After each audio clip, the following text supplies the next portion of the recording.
Welcome, everybody, and hello. This is the apostate prophet. For some reason, it says apostate prostate on the screen. I do not know why it You've does been that. hacked. No, you see, Allah did it. Ya He Allah, got it's you. a Got punishment you. from Allah because Al-Dawah prayed to Allah. Pray Anyway, first. yeah, Yo, Allah, we praying to you, yeah? We want you to change his name to prostate right on the screen there, yeah? This will be the proof that Islam is true. Not as good as the 7 ozone layers or the darkness at the bottom of the sea, but it will still be dope, yeah? yeah, exactly. So, all right, today we want to talk about what has been happening recently in the fresh and fit, innit? What have you heard about it, David? That fresh and fit. Yeah. Up until the I'm trying to, because I can picture the guys in my head, so I know I've seen them before, but it's not as far as I can tell, it's a bunch of guys who get a bunch of chicks with boobs in everyone's faces to distract from the fact that the That is the guys most are total important thing. It is the are most total important idiots, thing. right? You don't even need the rest of it. That's all. Like, the whole show is just about boobs. That's it. Yeah, and so I mean, think about this. This same thing happened. What it was the movie was Catch Me If You Can with Leonardo DiCaprio, where he played a dude who was it starts off with like forging checks and stuff like that, but the police he had to get to the airport to get out of there, and he knew the police were going to be waiting for him, so he got all these hot stewardesses to walk beside him, and he dressed like a pilot, and everyone's looking at all the hot stewardesses with their boobs in everyone's faces, and then he walks right past the police and they don't do anything. But that's like the Fresh and Fit podcast, as far as I can tell. We got a bunch of hot chicks with their boobs in everyone's faces. No one's going to be paying attention to what awful, insane, idiotic nonsense we're saying the entire time, because they'll be distracted by the zaboobas. Well, the funny thing is the entire show is basically just it's supposed to be about how men are fantastic and women are just trash, women are garbage and all that, and their whole idea is just to invite women on there, specifically women who have I don't know, online OnlyFans presences and things like that, to then basically make fun of them or humiliate them. There was a very nice breakdown by who was that? Somebody. I don't know if it was one of these people, Brittany Venti, or one of these YouTubers who made a break. No, it was probably somebody different, but somebody broke it nicely down that whenever they have a woman on who actually objects to their stuff and speaks intelligently, they shut her down and sometimes even end up kicking them out. Like, there are instances of the host Myron, for example, going like, "Oh, this is my show. Get out of here. Get out. Shut up." It's it's a ridiculous show. It's just about exploitation. That's it. Yeah, I just saw a clip either this morning or last night where so apparently one of the guys, I don't know which one's fresh and which one's fit, but I know who Myron is.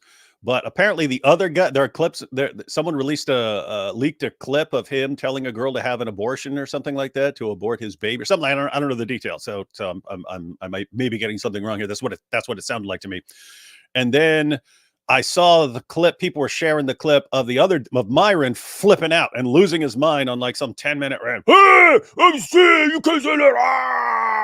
Mr. Wrong. I say what I want. Which I saw it, and it was so hypocritical, because he's talking about how we say what I want. I say what I want. That's why I invested in real estate, so I can say what I want. No one can tell me what to say. And it's like, I'm thinking, didn't you guys just delete the clip of Laura Loomer from your video for criticizing Islam? And then you have to do this apology tour with Muhammad Hijab, getting him on there to spout a bunch of idiotic nonsense.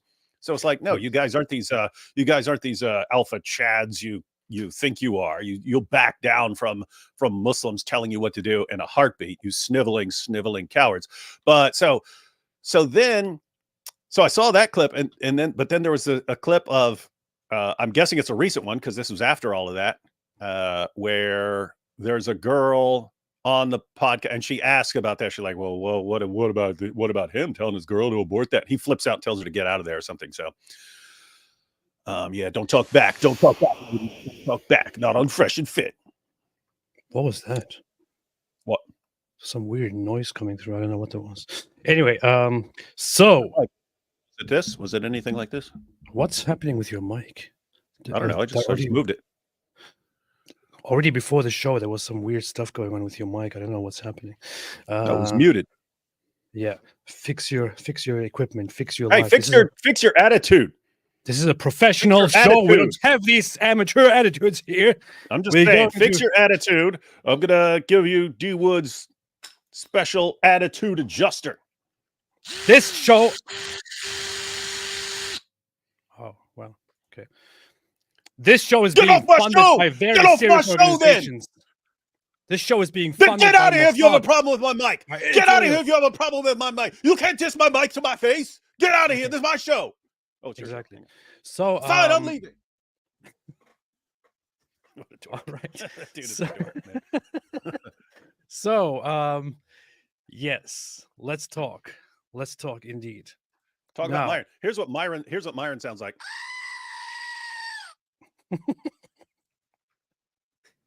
I have been reliably informed that when somebody talks about Fresh and Fit negatively, they very quickly attempt to take down the video or the stream through copyright strikes and things like that. That would be a fraudulent copyright claim because this would be explicitly stated over and over explained. Fair use. They should be aware of this. So I hope they don't make an attempt. I don't know why YouTube still allows this nonsense. So here is the funny thing. Here is a video where they hosted Laura Loomer, who has been I'm not entirely sure why Laura Loomer is on the show. Personally, I always think I would never, even if I was invited by these people, I would reject immediately. I would not go there. And I'm not saying that that those who go on this show are terrible people. I personally would just not participate in this and would not go there because you're wondering the whole what people hope to accomplish. Yeah, the whole show is just, I don't know what to call it, but it's just so much garbage and humiliation. And I don't know, just look at the panel. Like this is just all it is. A bunch of women put together and then talked down on by these guys, depicted as idiots. And that's like, all the look at that about. chick right there with her look at her boobs all like sticking out. Like, imagine you were on this show. Like, imagine I had to go on there with a Muslim dude and there are all these boobs in our faces.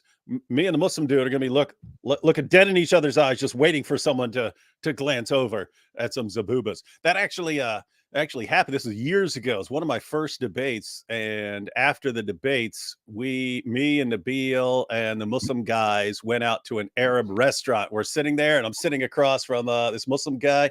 And all of a sudden, belly dancers come out and they're shaking it right in front of us. They're shaking right in front of me and this Muslim sitting right in front of each other, like eyes locked, like not even blinking, like dare you to look over there because that's gonna tell me everything I need to know about Islam. Oh yeah, I dare you to look. Dare you to look. Anyway, like that the entire time. Yeah, so but anyway, and this also by the way brings a question that is this one here. Daniel Kikachu, in response to what we are about to watch, said, "Hey Laura Loomer, you want to insult Muslims in Ramadan, why don't you debate me on Fresh and Fit podcast on Judaism versus Islam and women?" As soon as I saw this, I laughed a little bit and I thought to myself, why in the world does Daniel Kikachu want to be invited to Fresh and Fit and, Yeah. and debate with a woman about Islam versus Judaism? Why, Daniel? Why is this a good idea? Why is this even like from an Islamic perspective? Why is this even acceptable? I don't get it. Well, we know what the goal is. He's going to say, okay, so if she accepted, then he's going to contact Fresh and Fit, and he's going to say, okay, guys. So I want the same format, bunch of ladies, but I want all the girls to be 5-year-olds.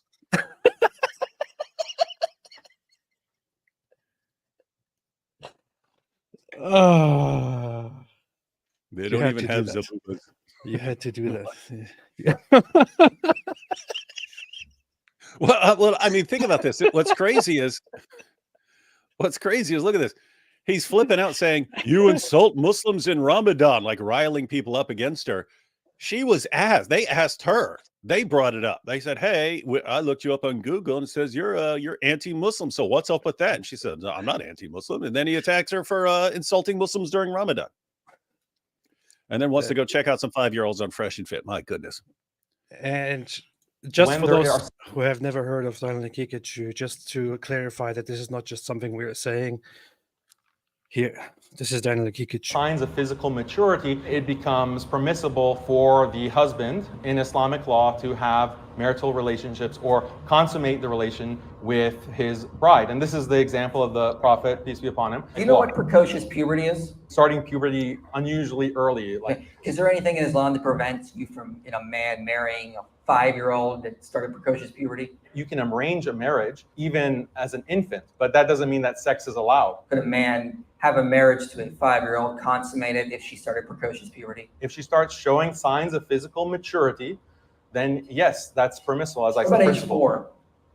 If there are signs 3. of, so this is something that becomes biologically impossible because I have a puberty, study there are that shows no, it goes as early as 11 months. well, that's something that the parents would not, see, the thing about Islamic marriage is that parents are involved at these ages. And when you look at the marriage of the Prophet, peace be upon him. So that's it. There you go. This is Daniel Kikachu. It's not just something we make up. So if Daniel Kikachu was accepted, he would probably say, hey guys, hey Myron, hey other guy, Fresh, whatever your name is. I want to come on this show. So I just want to make sure that there are no inappropriate looking women on this show Forming while I'm there, not sitting there with their breasts on display. I want only 9-year-olds and 7-year-olds and 6-year-olds and 5-year-olds and 4-year-olds and 3-year-olds and 2-year-olds and even 11-month-olds sitting there. Please, can we make this happen, please? Then we could have a fantastic debate. I, Daniel Kikachu, will come and we'll have a great debate on your channel. I will make this place a better place, and then your channel will be much better and much less controversial. That's probably how it would go. But And anyway, what's crazy is, I mean, so he's saying a debate on Judaism and Islam, and she, if I recall, she responded and said, I'm not a religious Jew. I'm not interested in defending Judaism. But what would the main topic actually be? The main topics would actually be in that debate would be beating women into submission and Muhammad having sex with a 9-year-old girl. And hold up. Daniel would defend both those things in a heartbeat. I didn't even notice. I didn't even notice. Show. I didn't even notice what he said here. Usually, Fresh and Fit is a multi-ho show. Funny. We can just make it a one-ho show for Ramadan. I will teach the world what your vile religion actually says about women. Let's do it, Myron. Okay. Well, okay. All right. To be fair, we jumped to conclusions. We thought he was going to ask to replace all those adult women with little children. However, he specifically says here that there are usually multiple hoes. In this case, it would only be one ho, and that would be himself. So that's what's happening It here. is weird that he called himself that. Yeah, it is a very strange thing to do. Very weird behavior. But this is Muslim It's also- politics. You never know. It's also weird that these guys love to resort to name calling, Yeah. knowing that we can just call Muhammad a demon-possessed pedophile anytime we want. Yeah. Daniel, even if you call yourself a hoe, I would say it is just inappropriate to do this publicly, to resort to this. I mean, I call you a pedophile apologist or pedophile advocate because he it's is. true. But Mhm. if I don't know, this is kind of weird. So, what's funny is on Fresh and Fit, this episode with Laura Loomer, where she's supposed to talk about Islam, we can see here that we can see here. What are you looking? What are you laughing? Nothing. Just when you had the picture up, I was thinking how Daniel would react. He's like, "What are you doing with all these great grandmothers on the show with you?" We can see here in the comment section that some people I checked earlier. I don't know if you can still see those. People were complaining about how how they let Laura Loomer talk about Islam. She's never talking crazy about Islam ever, and so on. What happened is that at first they had the section on here which says thoughts on Islam. You can see the timestamp Still 4820. the timestamp. When you go on 4820, something Yeah. strange Most of these guys- happens. Something very strange happens. Like, oh, the woman is the prize. Like, women are a dime a dozen these days, you know? Yeah. Like, most of these guys, they don't give a shit about, like, what kind of woman you are. They're just looking for a hole to stick their cock in, right? Okay, so I have a question. But let me just finish this. Like, Yeah. I think a good man is the prize because it's really hard to meet a guy these days that's monogamous. So they're clearly not talking about Islam here. I, like, made all Nope. this money just so I could find full towards you as a like somebody. I mean, I don't dinner, buy look like them I'm not anybody's sugar mom. That's our job, to nurture them, to love Yeah. them, to You see that, right? It says thoughts on Islam here on the timestamps, but they're not talking about Islam because That's exactly what happened to me because it circulated as a clip on Twitter of what she said about Islam, and then everyone was flipping out about it. The Dawa guys were all flipping out, and so I went to find it because I wanted to see it in context. I went and I saw, oh, well, it's timestamped. That's convenient. Clicked on it. Hey, it's not there. They must have got the wrong timestamp. So then I looked through the comments. Other people are talking about it, so it's obviously there. Finally, I went to the transcript and I looked through the transcript, couldn't find it. And I was just like, these guys actually took it out. They took out the clip. Yes, that's exactly true. And the funny thing is, Fresh and Fit is supposed to be a show hosted by these tough guys, by these men who are totally confident, self-confident, and who have a conversation here about Islam and all that at this one point. And the hosts don't object to it, of course. The hosts are like, yeah, of course, this is all right. Everyone can say whatever they want here. But once they get bullied by the Muslims, who are very sensitive and very sad about this, they take it down. So just, Mike, I just have one question here. Is this how these tough guys act? Is this how these proud, great men act? Is this, or have they been intellectually castrated? Have they been intellectually molested? Like a 3-year-old girl around Daniel. In fact, I have a perfect clip to pull up to just describe what happened here, apparently. And that is this here. Are you sick in the mind? Are you that mentally enslaved and intellectually subservient and intellectually molested and ideologically molested? Everything's molested with these guys always. And what's funny is when somebody gives into pressure, and then Pressure. yeah, when a Muslim gives into pressure and tones it down or takes back their what they said or apologizes, this is the reaction they get from Muhammad Hijab, for example. They say, "Are you intellectually subservient?" Are you sick in the mind? Are you that mentally enslaved and intellectually subservient? So I just want to ask Fresh and Fit, are you that sick in the mind? Are you that intellectually subservient and intellectually molested and ideologically molested? And intellectually molested and ideologically molested? Oh, wait. We can actually conclude, given the definitions available to us, that Fresh and Fit have been intellectually molested by Muhammad Hijab and the Dawa clowns, Yes, and that's why they backed down and took down the clip. that is true. That is true. Specifically, I would refer to Myron here from Fresh and Fit. Myron is the face of Fresh and Fit. This dude here, this guy here, Myron. It seems that Myron, dope as him. He's just so fresh and fit. it seems that these guys have been molested by Muhammad Hijab. Ouch. So these guys, Fresh and Fit, have been molested by Muhammad Hijab. And this is just very, very weird. Sick in the mind? Are you that mentally enslaved and intellectually subservient and intellectually molested and ideologically molested? See? Myron, why have you been molested? So we want By to. men. However, I By went to the Muslim Rumble men, by channel Muslim men. and looked at the Rumble stream of that very video On Rumble, they didn't take it out yet. On Rumble, it is still there, so we can actually listen Hey. to what Laura said there. I don't know how Rumble works. You might not be able to take stuff out, to take clips out. Hey, he's got the communist. I had one of those. That's the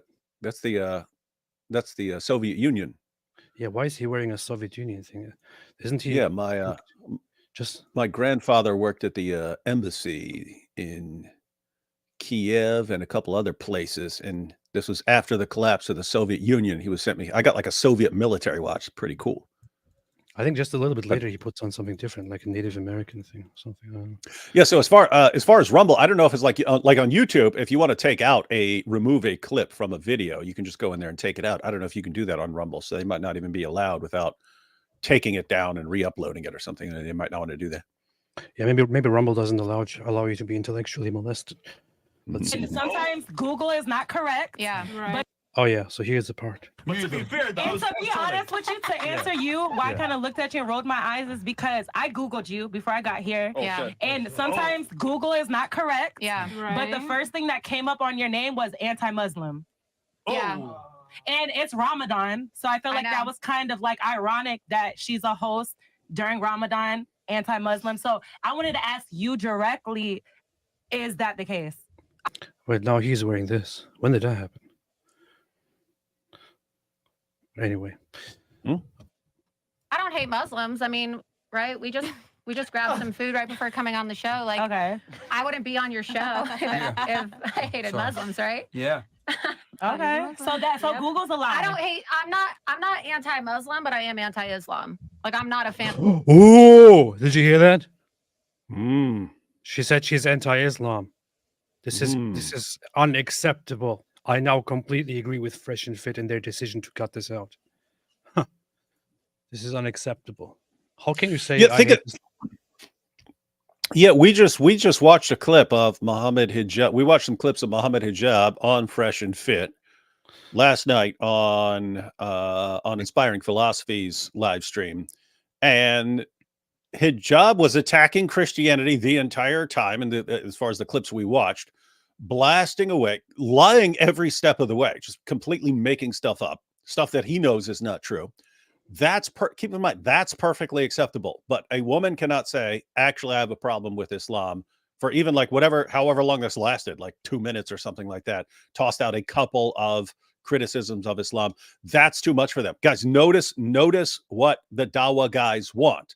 They want to be able to sit there and just completely lie about everyone else's beliefs on the planet. And no one is allowed to say a word in response to them. It's the exact same agenda as as Sharia, right? It's, hey, we get to preach Islam. We get to talk about Islam. No one gets to disagree with us. No one gets to criticize us back. That's the way things are. And they can enforce that either through the government in a Sharia state or just by mob violence, like in Pakistan. They want the world to be like that. They understand it's not like that in the West, and that you can't just do that. So they get the same result by constantly whining and complaining and, oh, Islamophobes attacking us during Ramadan, blah, blah. And they just whine until what happens? Until they get basically the same outcome. They get to talk and run their mouths about everyone else, but everyone else has to keep their mouths shut about Islam. And no, not going for it. Fresh and Fit, they go for it. We're not going for it. Jeremy Mott became a YouTube member. Welcome to the membership. Welcome to the cult. The Red Cow said, what will happen first? AP starts the show on time, or Iran actually attacks Israel rather than threatening it for 50 years in a row? I would say if Iran attempted to attack Israel, they would probably blow themselves up on accident. So, yeah. And if they don't, they're going to get blown up by Israel. So either way, Iran will get blown up if they mess around. It's going to be extreme mess around, find out situation. It's unfortunate for the people of Iran, who are very, very nice people and who vastly do not agree with the regime that is in charge, with the Islamic Republic of Iran. In fact, the last election brought like a voter turnout of like 40% or so. So the majority of the population didn't even participate in the elections because they see no point in it. But yeah. The regime is evil. It's a weird gamble because they know they've got all these revolts over women and everyone else. They know they've got a massive degree of apostasy.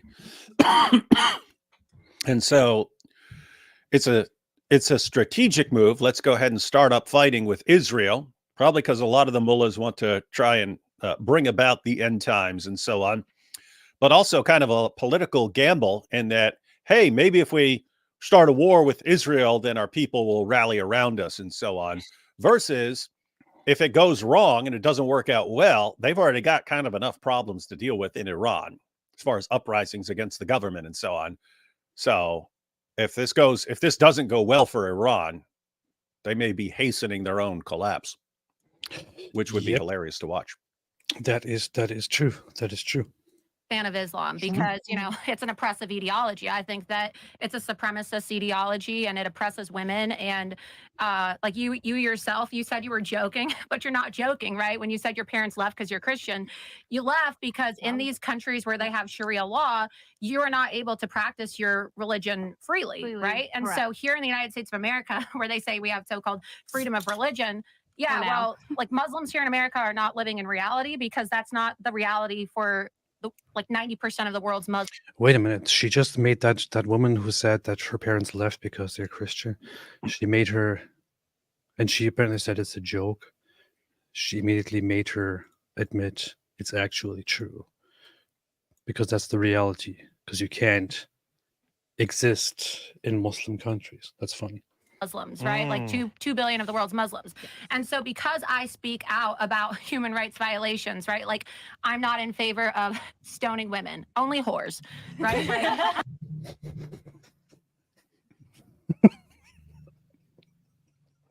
What?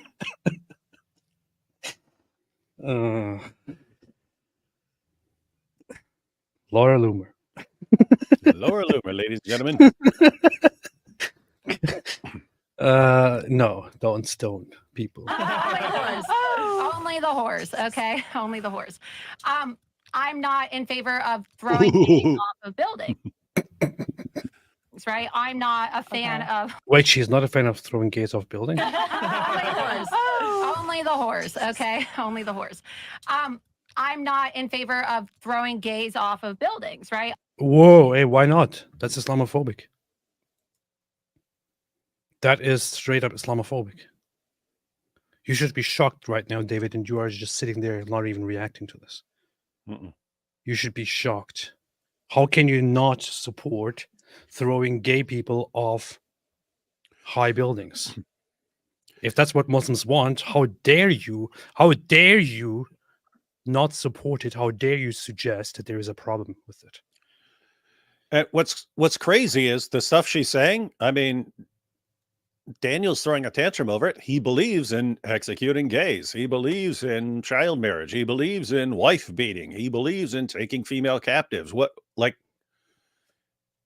It's just a weird situation where most of the stuff she's saying, Daniel Hakikachu would say amen to it. It's just his problem is that if you're saying it critically and saying, I don't like it, then you have to be silenced and called a hoe. I mean, I understand now why they are angry because this is clearly Islamophobic. You can't not support. But I mean, just think about what absolute babies these guys are. All these guys do is attack in every direction, attack and insult in every direction. You just saw Daniel's tweet, oh this, oh that, oh this, yeah, child bride. We want little girls and so on. That's all fine. You have one random podcast where someone asks Laura Loomer what her problem is with Muslims. She says, I don't have a problem with Muslims. It's with Islam. She mentions a couple things and it's too much for them. They all lose their minds. What a bunch of babies. They can't handle the slightest bit of criticism, especially, I have to say, especially from a woman, and especially when it's the audience is a bunch of non-Muslims who are gonna find out some disturbing information about. So what he actually did first is he actually wrote a whole novel in response to Laura Loomer, to say this ghoul-faced hog appears to believe that Judaism is some kind of feminist religion compared to Islam. let's check the facts. And then he goes into traditional Judaism, teaches that men should rule over women in all areas of society. Rabbi Eliezer. And then he engages in what these people always engage in thinking that Judaism is exactly like Islam, where you find a statement in a text, and then you're like, oh, kid, this statement is right here. That means it is universally true and applicable and should at all times be followed by all of us. So that means if some rabbi in the Talmud, for example, says, or if Maimonides says a certain thing, if he says apples are tasty, then every Jew around the world is supposed to think that apples are tasty, and nobody can disagree with it. That's how Islam would be. And these guys think that that's exactly how Judaism is. Judaism is not like that. It's not like that at all. Not like that at all. You can reject certain opinions, accept other opinions.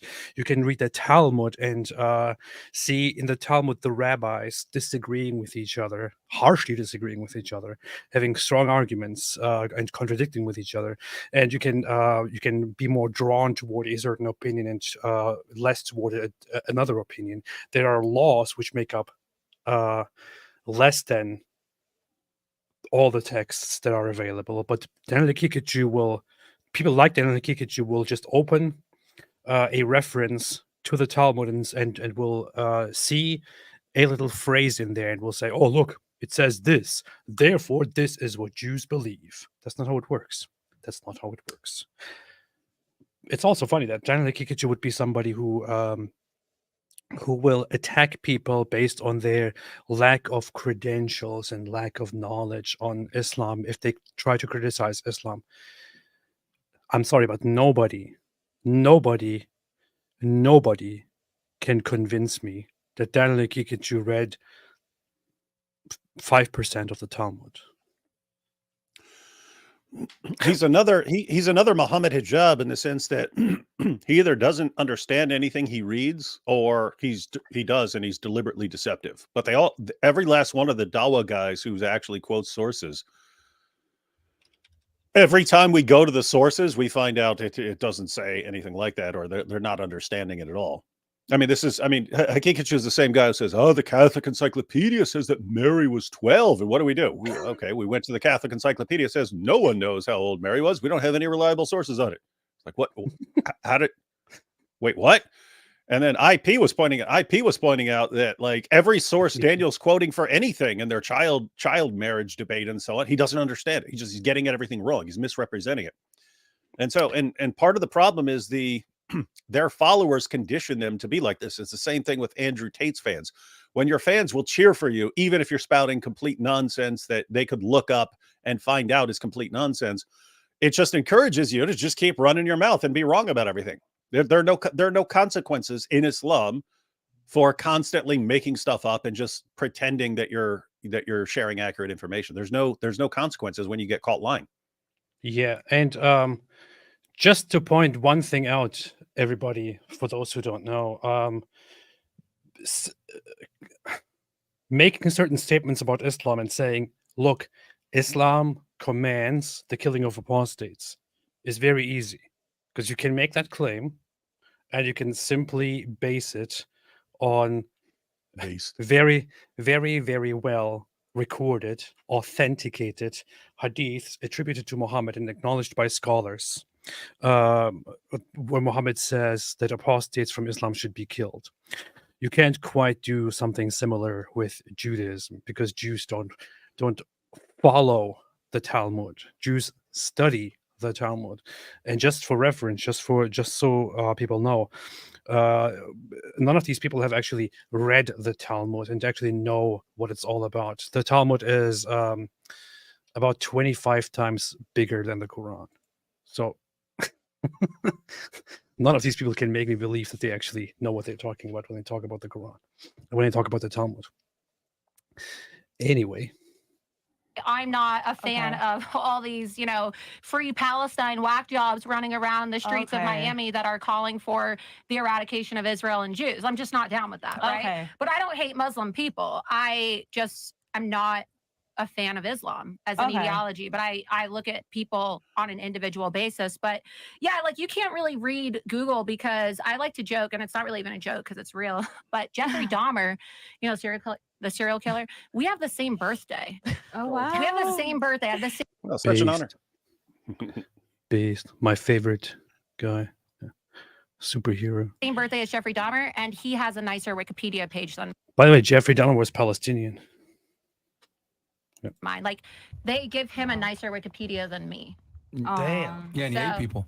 And that's what And she he said. hate people, He hate right? people. And that's what she said. She was like, we got to take that with a grain of salt because sometimes Google is not accurate. So I had to ask you myself, Yeah. and I understand your answer. I see where you're I coming mean, from. I'm anti-Islam. I'm not anti-Muslim, if that makes sense. Okay. And I'm certainly not a white supremacist and all that other shit they say about me online. Excuse me, but Jeffrey Dahmer ate humans, but at least he doesn't have anything against Islam, or he didn't. So he didn't have anything against Islam. So I'm sorry, but you can't just compare yourself to that. If you are Islamophobic, you are the worst of the worst. If, however, on the other hand, you are a serial killer and you eat your victims, I mean, is that really as bad as being Islamophobic? Yeah, draw your own conclusions. Okay. Okay. Yeah. Yeah, the internet always But I'm glad that you. sensationalizes things. Wait, But wait. I did catch you rolling your eyes at me. I'm It's sorry. okay. I'm like a Sagittarius. My emotions show on my face. Sagittarius? Yes. Hold on. Fire sign. We're Because I'm a close. Sagittarius. Must be angry. Wait, wait. What night was it? It was a long time ago. It was like when Okay. you guys, around the time that you. Is that it? Is that That's all? it. That's it. That's what they all lost their minds over. Are you kidding me? That's I didn't even see the whole thing so far. But, are we sure that this is it? You guys had that episode, like literally right after. Which That was a episode? while ago. Which, Yeah. which episode in With particular? the dating app Blacked. Things like Shanika or Shaquanda and Dad. Most everybody equally, you know, but people, some races tend to be more sensitive than others. Like when we make Asian jokes, they never complain, right? But when we say something about black people, right? Yeah, we don't. like they didn't say. That's it. But I just feel Okay. like people use that word so That's it. loosely. Like, That was it, dude. logically speaking, like why call them a racist when, like, you're black, right? You consider yourself. Okay, all right. So that was it. apparently, ladies and gentlemen, this part where Laura Loomer said that she doesn't hate Muslims, she hates Islam, because Islam is very much anti-woman and and hateful, and it does these things like oppressing women, even killing gays and all that. These are the things that she doesn't agree with, and she dislikes Islam. Of course, she didn't go much into detail, but when I saw people freak out about this, when I saw Muslims go insane about this, I thought she actually gave some deep speech in which she made claims about Islam that may be perceived as controversial. But David, I don't understand. I don't understand what exactly is the problem. She said nothing that is even controversial. The things that she said are things that the Muslims agree with, and that they are fans of. So what are In they fact- angry about? In fact, the reality is way worse. The reality is way worse. She could have said way more. And if you started questioning someone like Daniel Hakikachu on his view of women and girls, it would actually be way worse than what she just said. Their real problem, which we talked about a little bit last night, is they're running out of ways to try and stop the avalanche of apostasy. So, they spent years using these stupid arguments, perfect preservation, scientific miracles.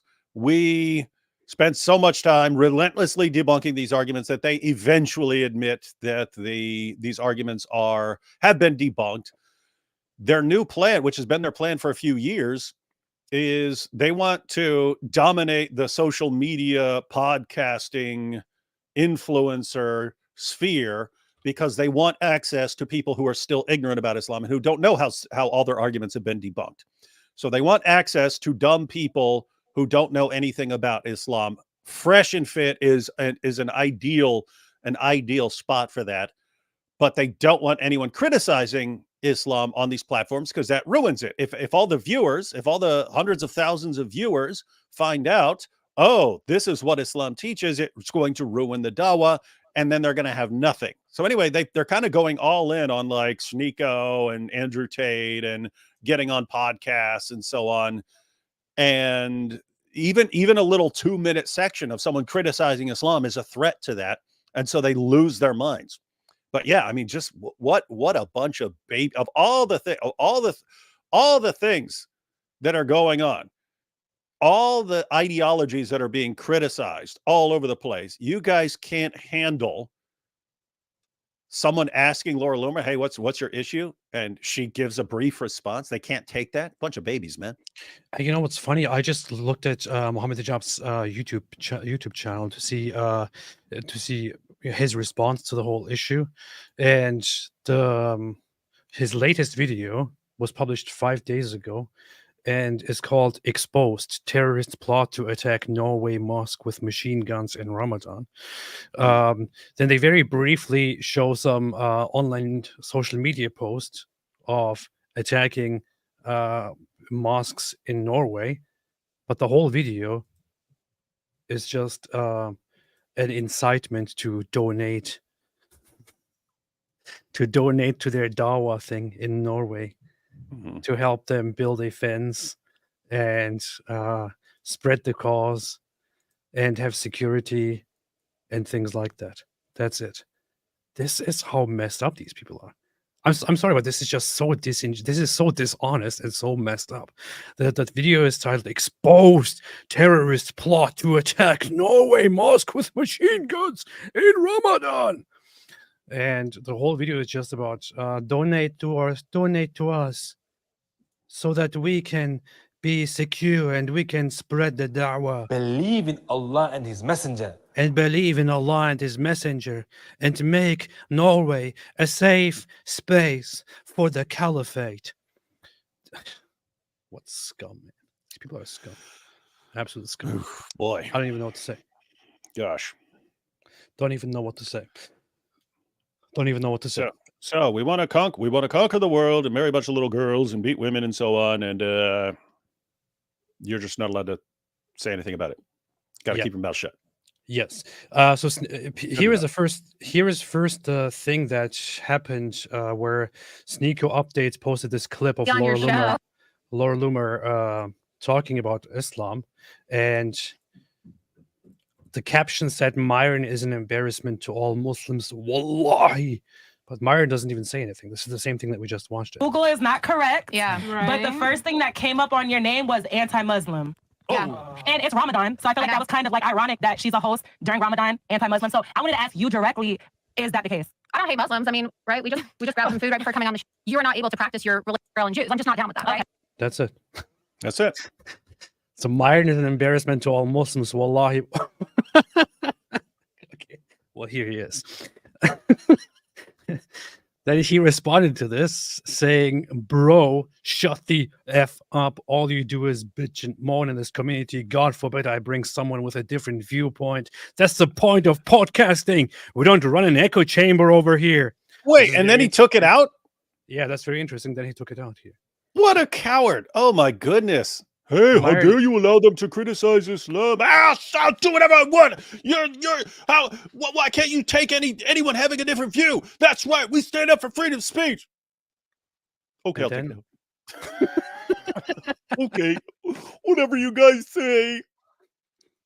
Myron, why are you are you sick in the mind? Are you that mentally enslaved? He's sick.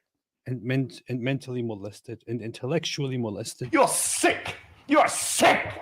Yeah.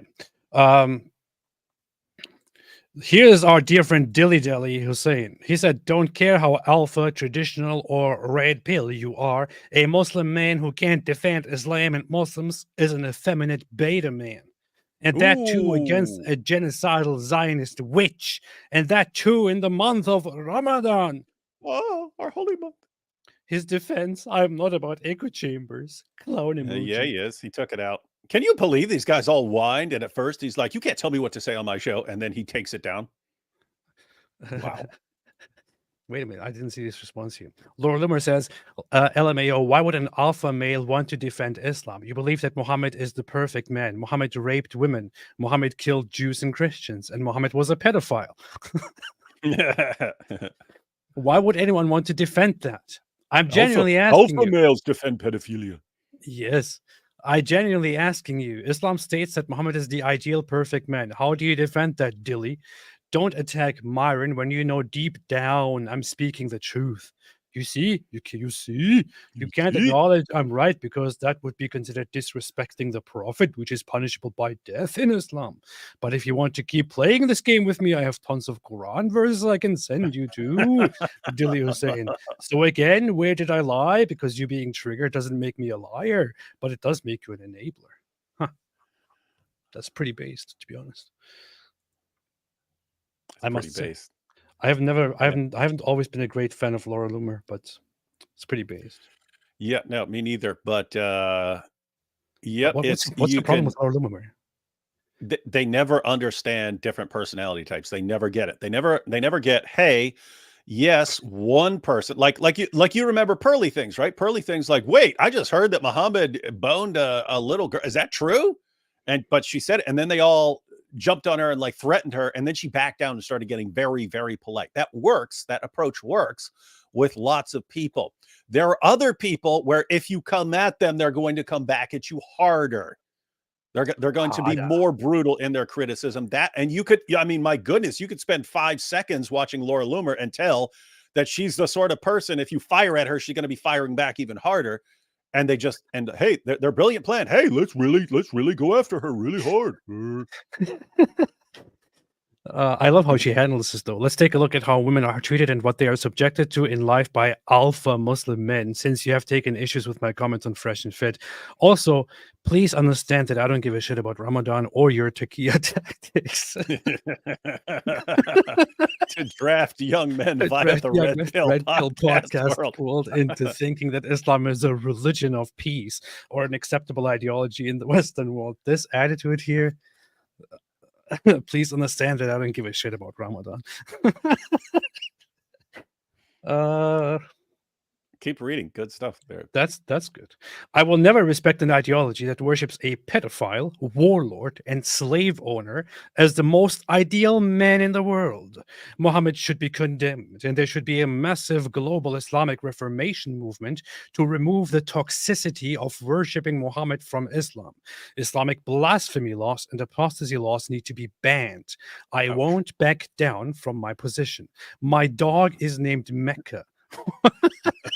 Should have said Muhammad. That should show you how much I care about or value your opinion or your calls for me to hold Islam in high regard, Dilly. Isn't it hilarious though that like the mentality of these guys? It's a month of Ramadan, therefore everyone needs to respect our calls to violently subjugate the world. Everyone needs to respect our views about molesting little girls. Everyone needs to respect our claims about Jews and Christians. Yes, the Quran says that Jews and Christians are the worst of creatures. Jews and Christians, you need to respect that because it's Ramadan. Like, what planet are these guys live on? Guys, if it's Ramadan for you and you want to gorge yourself with food multiple times per day, we're not stopping you. But on what planet do you guys think you get to tell the rest of the world what they're allowed to say during this month? I don't know. It's insane. Also, this whole attitude is like, oh, we are real men. We are strong men. We are confident men. And we will never allow our feelings to get hurt during Ramadan of all times. Oh, we can't do it. It will never happen because we're strong alpha males. We're so strong. Please don't respect. Look at Big Muhammad and Jabez. He's so strong. That's us. Please don't disrespect the Holy Prophet Muhammad. Please don't do this. Seriously, man? Yep. Welcome to Seriously. Islam. Ridiculous. Absolutely ridiculous. Dilly said further, listen up, Laura Loomer. I generally have a non-respectful engagement policy with Zionists, especially Zionist Jews. And I will explain why. No human that unequivocally supports the brutal occupation and theft of another people's land, violently displaces them from their homes, and then justifies it through apartheid and Judaism Through apartheid and Judaism? What? Go ahead. What do you want to say? Oh, I'm just like, this guy's flipping out over the occupation and theft of other people's land. You mean like what Muhammad did, and what Abu Bakr did, and what Umar did, and what Uthman did, and what Ali did? These guys condemn their own religion and their most important religious figures like it's a sport. You know what's funny? As a Muslim, I grew up basically priding myself or being taught to be proud of the Muslim conquests of other people's lands, pretty much, including, for example, especially with an emphasis on the conquest of Constantinople and Anatolia and further into Europe, taking all those Christian lands and basically subduing them and turning them into Islamic lands. So I grew up as a Muslim in an Islamic environment, in an Islamic family, to be proud of that kind of stuff. We're proud of that. However, now on social media, it seems that Muslims are telling us that it is actually a bad thing to occupy other people's lands and to take people's lands. I don't understand exactly what's happening here. Yeah, by the way, so they actually use this as apologetics, the Islamic conquest. Remember Muhammad Hijab with Jordan Peterson? Islam spread so fast and we won so many battles. This is proof that God was with us. And Jordan Peterson, why didn't it work in Europe then? Well, it didn't work there. It didn't work there. Allah has no power over Europe. He's not strong enough. He's only strong in other places. But think about that, right? But I think that's actually one of the main reasons they're so obsessed with Israel. If they take your military conquest of other, because I mean, they did this when the Muslims won the battle of Badr. It's, you see, God is with us, and then they lose the next battle, and it's because of him. He did something wrong. That's why we lost. That's why Allah wasn't with us. And then they win the next battle. You see, Allah is winning, and like their victories are proof that God is with them. Well, what happens when a tiny group of Jews can smack down the entire Ummah and there's nothing you can do about it? What's that mean? I mean, God's not on your side, that God's actually on their side? That's like a threat to their entire theology and mental health stability. So they lose their minds over it. They lose their mind. We can't take it. We can't take it. Look, it really, really looks like God's not on our side. And so what do they do about it? Well, we'll whine on Twitter. We'll whine on Twitter. This will get Allah back on our side. Yeah. Allah will see that we whine on Twitter, and Allah will be very sad about that. And he will sit there and he will think, oh, look at this, my servants are sad, they're upset. Yeah. Look at all these tweets that they're Allah, making. Allah's Maybe I should do something. Allah's gonna be like, I'm gonna help them with my two right hands here. No human that unequivocally supports the brutal occupation and theft of another people's land deserves respect. Okay, well, not sure who exactly did that, but yeah, Islam, I guess, deserves no respect. And I'm not even addressing your cheerleading for the slaughter of women and children in Gaza. Pretty sure that's not happening at all. We did, however, see Dili Hussein and other people actually really cheer about October 7 and the killing and brutal execution and raping and capturing of Israeli civilians. You speak from a false moral basis. Okay, I'm not going to read all this, man. What is this? Muhammad was a pedophile. The Prophet Muhammad's marriage to our mother, Aisha, is not something Muslims need to justify or explain to non-Muslims. Well, Dili, you know what? It happened. According to your sources, Muhammad married little Aisha when she was 6 years old and had sex with her when he was in his 50s and she was 9 years old. If Muhammad is now presented to people, to us, to others, by Islam as the perfect moral character, as the perfect moral example, it is natural that people will give their opinion on this and will say, that is unacceptable, it's disgusting, and we will not accept it. So why in the hell do you have a problem with that? Why in the world do you have a problem with people saying Muhammad was a pedophile? And I don't like that. I don't accept that. I think that is disgusting, and I think that is unacceptable. Are people not allowed to have an opinion on this? Or what exactly is your problem? You say Muslims don't need to justify or explain this to non-Muslims. Okay, well then don't respond. Don't respond when people criticize it. What's even the point? Within the arbitrary framework of postmodern liberal marital age of consent norms. Oh gosh, this is just.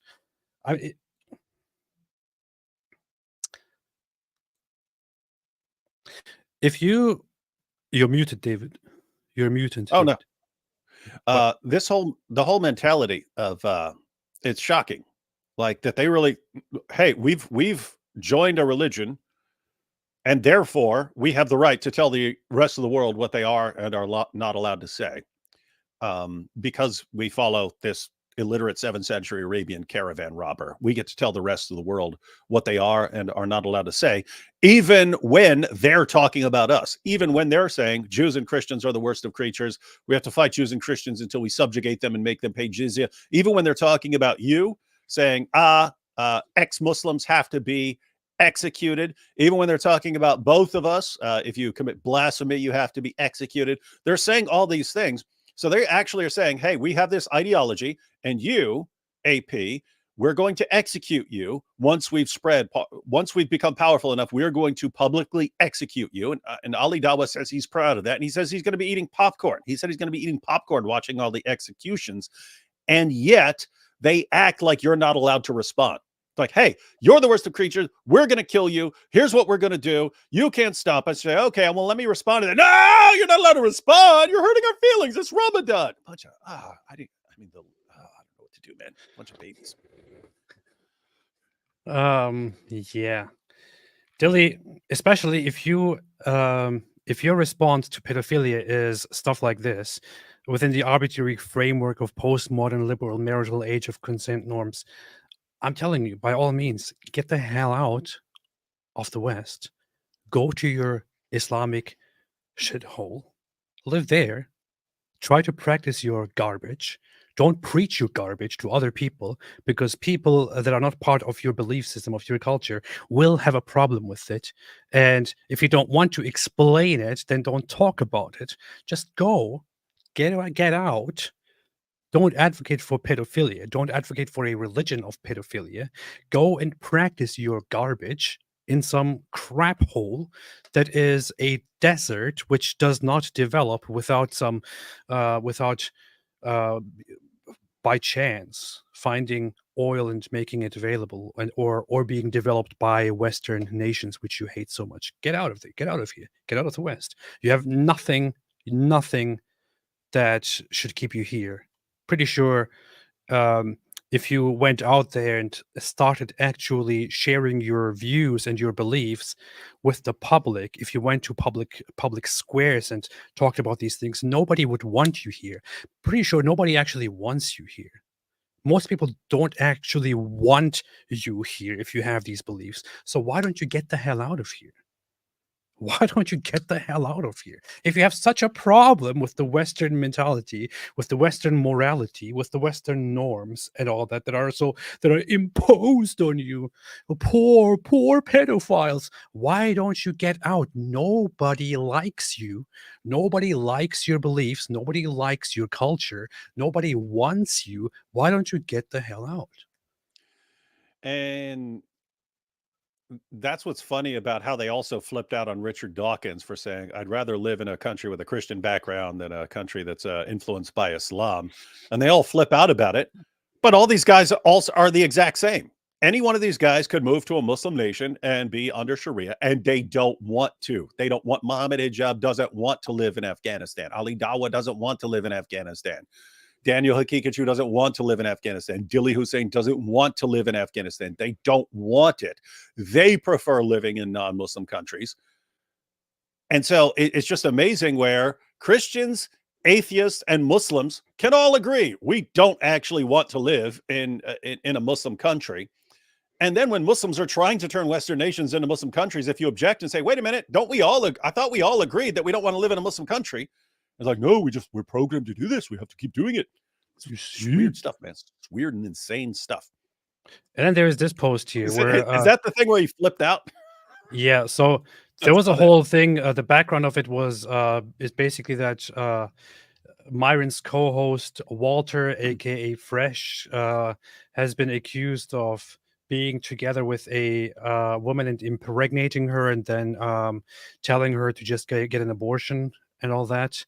And people are going crazy about that because they're saying, how is this in line with all the values and all the things that we hold, being responsible men and all that? Anyway, people were telling Myron to hold his friend, his co-host, accountable, and he then went crazy about this, and people reported about it. And let's just view a very brief part of This this. is one of the most pathetic things I've ever seen. Keep in mind, I didn't know about these guys until I knew about them. Was Andrew Tate on was one of the Andrew Tate clips from these guys? I'm trying Yes, to yes. think. 'Cause Andrew I've Tate seen them- went I've seen on them there before. twice or so. Yeah. Yeah, so I've seen them before, and I'm sure I've seen a couple Twitter clips or something like that. But up until recently, haven't been paying much attention to them. But I mean, my first real impression of these guys is, oh, you can't tell us what to say. We're so strong. We're so strong on our podcast. And then they take it down like a bunch of cowards. They can't handle it. And then this whole thing where they're saying one thing, and behind the scenes they're telling girls to get abortions and stuff like that. And then when he's challenged on the other guy telling a girl to have an abortion, he loses his mind like a baby throwing a tantrum, like a toddler throwing a tantrum in the checkout aisle at Walmart for not because mom won't get him a pack of Skittles or something like that, like losing his mind, like he's about to fall over on the floor, losing his mind. Let's see. Motherfuckers are jellyfish. No fucking spot. Okay, strong language here. Strong That's language. an atheist channel. So. Christians, cover your ears.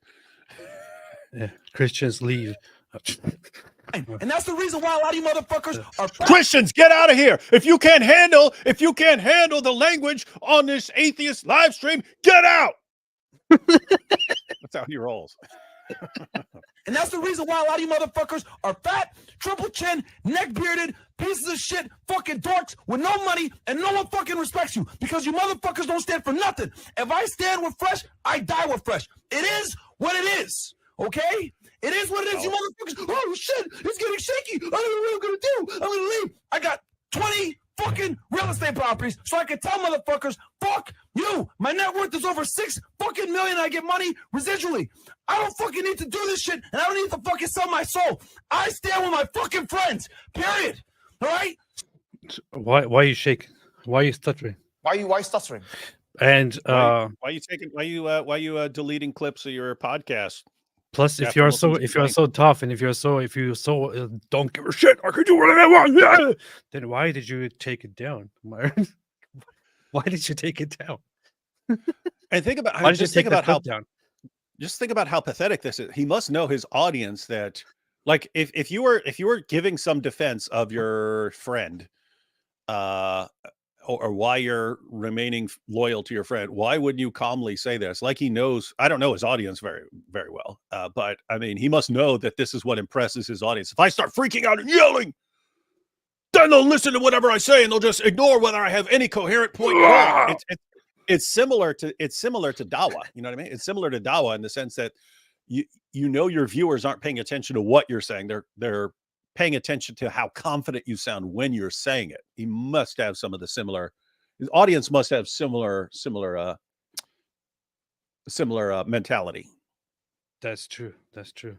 Okay, let's keep listening to this. Are you sick in the mind? Are you that mentally enslaved and intellectually subservient and intellectually... Oh, sorry. Wrong audio. Wait. Friends, period. All right? Some of you motherfuckers need to get a fucking spawn, you jellyfish SpongeBob in a fucking pineapple house. Pieces of shit. It pisses me off how soft all you motherfuckers are, bro. It's ridiculous. You motherfuckers haven't stepped in the gym in 3 weeks trying to tell me how to fucking be loyal to my fucking friends. I'm not going anywhere. All right? I'm tired of you motherfuckers. Leave Fresh. Is this supposed to be... I mean, is this supposed to be tough or something? I don't even... Is this supposed to be tough, David? Like, It's the when toughest somebody thing I've ever seen in my life. when somebody goes on a rant like this, are they under the impression that this is actually tough talk, because that's not what it feels like at all. No. It's pathetic. I mean, look at the dude. It's it is very, very, very loserly. Yeah. But I mean, notice it's how Andrew Tate responds as well. You ask him, you challenge him on something, and he just goes on. He flips out and goes on a rant, and then it's, oh yeah, he's so strong. Look how passionate he is. He must be right. He's only dude. He's only done. Well, fuck you. All right. I don't need to make a fucking cent off this fucking podcast. I guess he's expecting people to go like, yeah, tell him, Myron. And the responses are like, wow, how about just stop, man? Just be quiet. Anyway, Dilly Hussein said, I wish brother Unplug Fit X, who is Myron, was this passionate about defending Islam and Prophet Muhammad, peace be upon him, when attacked by a genocidal Zionist witch on his own show. I don't know why I'm doing this accent. The guy's British. Now, so, to be fair, from an Islamic perspective, Dilly Hussein is absolutely correct. Wait a minute. Someone can talk trash about Muhammad or about Islam or about Sharia right on there. You don't show the slightest bit of concern. Although if you get harassed afterwards, you back down like a sniveling little coward. But you definitely weren't this passionate about defending Muhammad. Someone criticizes your co-host for doing something really messed up, and you just lose your mind. You can't take the slightest bit of criticism about you and your co-host, but you can take it about Muhammad. yes. P. Dilly. P. Dilly. He's defending his boyfriend. I'm not sure if that's true. I don't think it's his boyfriend. I think he had a different boyfriend. Well, there are all those pictures that I see whenever he criticizes someone posts all these pictures of him like kissing someone or hugging some guy or something like that. And there was this clip when he goes, "A woman's vagina is the nastiest, most disgusting thing in the world." It's like, dude, that. Wait, he said that? What? Yeah. It's like, wait a minute. Got all these pictures of you kissing on guys, and vaginas are gross. That is very weird. That's extremely weird. That is very, very strange. Yeah, I saw Tree of Logic 3411. She was going through this guy was going through his stuff and showing photos of him looking very questionable in his interactions with his male friends, which just once again bring up the speculations that he might just be into men and might therefore have an aversion toward women. But we never know. These are just speculations. Shout out to Just 3411, by the way. She has a very good channel and very funny.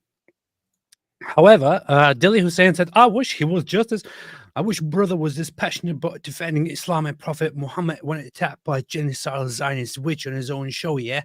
And then Myron responded to genocidal Zionist witch. They asked her. They brought it up. Yeah. They attacked her. She defended herself against a criticism, and they can't handle it. And they have to resort to endless name calling. And Myron then responded to that. When I saw this, I laughed because I thought this is just funny. Two terrible people fighting here. Myron responded to this with, "Shut the F up. All you do is bitch about Laura Loomer. When I've been clear, I'm not religious. I'm an American and a free speech enthusiast. Stop your bitching." And then he takes it down anyway. Yeah, and then, I'm then a he free deletes speech enthusiast. I'm an American. I will never back down. Okay, I'll take it down quietly. Yeah, okay. God. I'm an American. I stand for free speech. I am a real guys, American. Delete that part. Delete that part. I'm sorry. Just delete that part. Fighting for the rights of every man. I am a real American. Look at the quartering. How could you be religious when you're out here aborting babies like hotcakes? And look at Myron's response. You clearly abort diet and exercise. That's why a cross-dresser gay dude what messed you up in real life. Oh man, yeah, this guy's a scumbag. So the quartering is a scumbag. No, he's not. But it's just all the scumbags come together and gathering and fighting. Quartering's not. He just doesn't understand what people are saying. Like there was that one time when he thought, no, Muhammad Hijab is just criticizing child marriage. Like, no, he's No, not. the guy is actually a scumbag. Oh, is he? Yeah, he's actually a scumbag. So I know that. I know for a fact that he's a scumbag. You don't know anything. It's scientifically proven. Just take a look at how women are treated and so on and so on. And then at some point, Muhammad Hijab jumped in. Oh, I was Wait, wondering who she shared the clip of Ali Dawa thing. she did that too. Yeah. Oh, wow. She was going off on things, huh? Apparently, she was responding here to Sneeko. I don't know what Sneeko said because Sneeko blocked me. Yeah. Yeah, here's Sneeko. It says you're blocked. Terrible, terrible, terrible.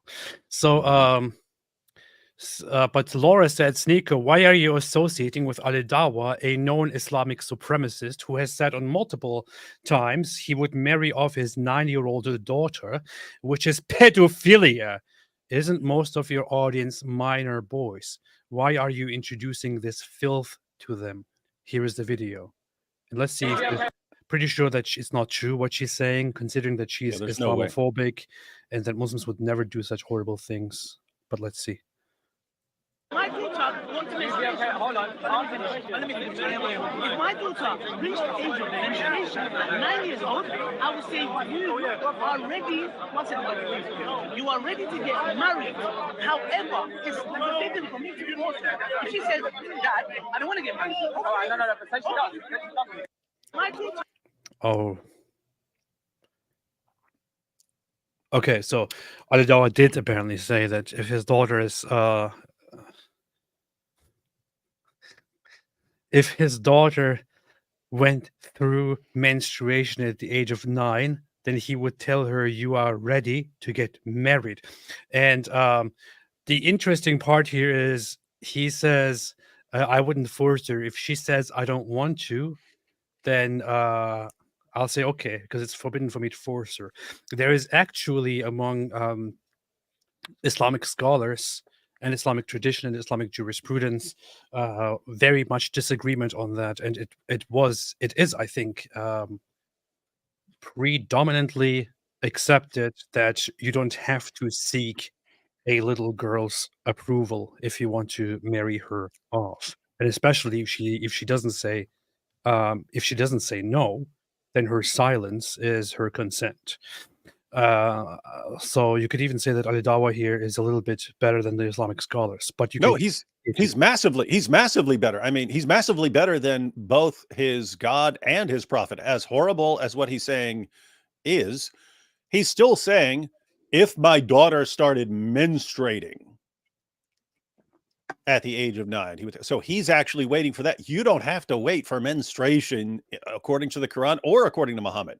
Muhammad did not wait for Aisha to menstruate when he had sex with her. And the Quran specifically refers in Surah 65 verse 4 to prepubescent girls, to consummating marriage and divorcing prepubescent girls. So I mean, even Daniel said he believes he has to wait for signs of maturity and so on. And so as awful as these guys are, they're still better. They're still better than Allah and Muhammad. And that should tell you something about the religion. Yes. But yeah, so this guy here clearly says that if he would tell his 9-year-old daughter that she can get married and would potentially marry his daughter off at the age of 9. That is what we're dealing with. And of course, people got kind of angry about this, about the fact that she shared this fact. Then Muhammad Hijab came in and said, keep talking, Laura Luma. We have information about you, which, if released, will ruin your life. Perhaps you would like to cleanse your sins by providing charity to Gaza and other affected areas on the link below. It's kind of funny how he completely distracts from the point here and goes to donations. No, he goes to blackmail. We Yeah, have yeah, information. yeah. And by the way, think about this. Like, wait, she just says something, and you guys have this file of info that can bring her down that you're threatening her with, and now she has to donate to Gaza, or else you're gonna expose her. Yeah, yeah, yeah. And then Laura responds to that and says, "Oh, so now you're trying to extort me. I'm not scared of you, Mohammed. You worship a pedophile who married a 9-year-old. And true to your name, you are literally on 6-year-old. video supporting pedophilia. See video below." Met It police. tags to Met Police. I will expose anyone who is trying to harm children. Pedophilia has no place on X or in society. This can't be true. This can't be true. Muslims would never say something terrible like that. Let's see. No, we don't think there's any problem with it at all. We think that it's just because we have a different idea of what it means to be a child, which can be tracked historically. But now, if the situation has changed, we say that if the trajectory principle in Islam is, you can do what you kind of want, so long as, I'm not going to say you can do what you want so long as you're harming. You can marry whomever you want to marry, so long as it doesn't cause them harm, physical and psychological. So, for example, if I marry a 100-year-old woman, or Sneeko, if you marry with your tank top a 100-year-old woman, and you Look, get he's trying to get Sneeko to laugh, and Sneeko's like brain dead right there. I mean, probably stoned. Yeah. Sneeko just woke up after doing some crack and sleeping through 2 nights, and is now sitting there totally confused. And this guy is talking to him about how it's okay to marry little children because we have a different definition of what a child is. Yeah, that's the situation. You might have some kind of health problem. So we would say that, well, if you were to be intimate with a 14-year-old or 13-year-old who's got huge hips and huge breasts, big round butt, and huge zaboobas.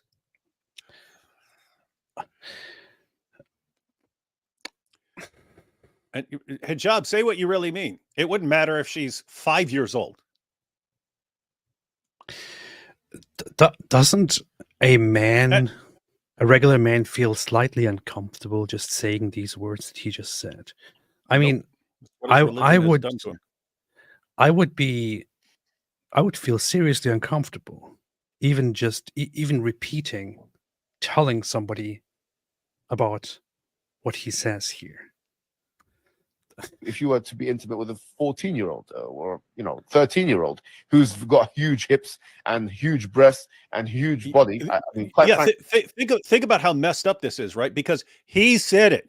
He's the one who pointed out in that famous clip we went all the way through, where he says the Quran does not require. There's no requirement to wait until a girl is pubescent. He said you can't get around that. You can't get around the fact that the Quran is talking about consummating marriage with prepubescent girls. So if a girl is 5 or 6 or 7, Daniel Hakikachu acknowledged, yeah, she's 5, she's 4, whatever, as long as there's, Daniel, again, is making requirements that the Quran doesn't have. The Quran doesn't say you have to wait for signs of maturity. That's Daniel Hakikachu saying that. The Quran doesn't think you have to wait for that at all. So what you should be saying to actually defend the point is it could be a little prepubescent girl, and Sneeko, you could bang her, and that's fine. Everyone's looking at Muhammad Hijab going, oh, this is so disgusting. He's talking about sex with a 13-year-old with a big butt and big boobs and so on. Yeah, he's doing that because he wants to kind of defend the point while distracting from the real Islamic view, even his own view, which is much worse. But he wants people to think that he's answering this. And look at Sneeko. Well, I guess that's right. You've given me a lot to think about, Muhammad Hijab. But this is the kind of stuff that we talk about when we talk about Islam, of course. This is where the topic goes. When we talk about Islam and Islamic morality, the conversation quickly comes to 13-year-olds with big butts and all that, and 6-year-olds that show signs of puberty and could be ready to get married, 4-year-olds that show early signs of puberty and that you could marry, and so on. These are the things that we talk about. Isn't it enough? Seriously, isn't it enough for people to hear these things and to wake up and to think, hold up, this is. Oh, people make all kinds of accusations about different cultures. You hear it directly from the proponents of this religion themselves. They say it openly and proudly. They talk about little girls, little children being sexually attractive and possibly marrying them. And then they justify their holy prophet marrying a little girl and having sex with her, raping her when she was at the age of 9. So this is what we're dealing with. This is Islam. This is Islam. We would say it's not going to have the same effect medically. I mean, no one can make the argument. But in these countries where we live in now, one is legal and one is illegal. So, for in other words, you can't marry a 100-year-old woman, but you can marry that girl that's you can't be. You're a pedophile if you go for the girl that's got the hips. And once again, pedophilia is. There are probably different reasons for this, Mohammed Hijab, but of course, equating a little child who does not really knowingly and willingly consent, whom you harm permanently and damage permanently, comparing that to a 100-year-old that you might have sex with and that might, as a result, die because you are so strong. What a thing to talk about, by the way. That's a little bit absurd. That's a very dumb comparison. Yeah, guys, for people who don't understand the insanely stupid reasoning that Mohammed Hijab gives in these when he defends the Islamic view, his claim is, oh, you guys are complaining because Islam allows child marriage and sex with prepubescent girls and so on. But think about this. Western nations would allow Sneeko, it would be legal for Sneeko to marry a 100-year-old woman. Beast. But he could do damage. If he's a young virile guy and she's an old fragile woman, he could actually damage her. Oh my goodness. So it's the Western law that has a problem, not the Islamic law. Why would you allow this? Yeah, not realizing if you're actually hurting an old lady and she says no, she's allowed to speak up. And yes, if you try banging her and hurting her and injuring her and she's telling you to stop, you can actually, yes, you would go to jail over that sort of thing. So his responses are made for complete morons, and it's no coincidence that he's talking to Sneeko. Yes, that is what we do. Very relative. And the other thing he always does is he always acts like it's about 13 and 14-year-old girls who are mature with breasts and so on, and it's not. It's not. I mean, yes, we have a problem with you having sex with a 13-year-old girl. The real concern is Islam does not require that she have developed breasts or anything else like that. It doesn't require it. Yeah. This whole feud between Laura Loomer and Mohammed Hijab continued a little bit, and then she apparently looked into Mohammed Hijab's business affiliations and found some evidence for tax evasions or some things like that, and made that public and said, how about that? You threatened me, now we are coming for you. But I don't know enough about that to go into the details of that. But yes, that is brewing on one hand. And Mohammed Hijab has been silent ever since Laura came with that response. But yeah, so Laura Loomer is obviously not scared of these people. And unfortunately, Myron from Fresh and Fit is scared, or Fresh and Fit are scared, because they have been intellectually molested by this guy here, by this intellectual molester. This molester here. They have been molested by this molester. And that is what's going on. That is what's happening. That's the reality of the situation that we're dealing with. Alhamdulillah. Yep. Are you so far? Do you understand everything so far, David? Do you have any questions? Nope. Seems like a bunch hold of up. Let's garbage people all flipping out on Myron for allowing a Jewish woman to speak. Yeah. Conquered. And then he knocked the rock again. He said this in his weakest moment. He said that the Yemen has been conquered. I see that the expansion of the Islamic empire is a proof for Islam. And it's not just me. Even historians say this. Barnaby Rogerson, he said the fact that Islam spread to the Roman Empire and the Persian Empire is equivalent to is equivalent to Eskimos taking over Russia and America. I believe it's miraculous, if anything, that this happened. I don't think it's unjustifiable. I think actually, Jordan Peterson, to be Then completely why honest did with it you, stop at Europe's borders, so to speak? If it was a well, miraculous it didn't, yeah, it expansion. stopped out because of it wasn't successful there. It wasn't. It stopped where Think about this. He's talking about, you see, this is divine intervention. Allah's on our side. Allah is helping us conquer all these lands. It's miraculous. Why didn't it work in Europe? Wasn't successful there. It's so funny. What's so funny about this is also that his reaction to that question here. So then why did it stop at the borders of Europe? Is well, it wasn't successful. They just didn't. You know, it's like he never even thought about this question. Like he never thought about this follow-up question here, and he's completely baffled by it. Yeah, and I mean, think about the follow-up after that, and so why was Israel just able to spank you guys left and right? I don't know. Well, Maybe it still doesn't work. It worked for a little while, and then Allah, he got to Europe, and he was all tired and worn out, and he couldn't fight anymore. Well, it's just it wasn't successful there. It's just it didn't. Point is that it's not like the Christians at that time in Rome cared. I mean, they did the same thing for years. They were expanding themselves. Well, that's why I said I wasn't making a they expanded themselves. So that's what they do. They expand themselves. I have a very good book recommendation for that topic, by the way, which I make quite often. And that is this here. This here. It is called In God's Path: The Arab Conquests and the Creation of an Islamic Empire by Robert G. Hoyland. Very good book on the Islamic. You ain't been reading any books. You watch videos. I never read. I haven't read a single book in my life. I didn't read this. Why would I read it?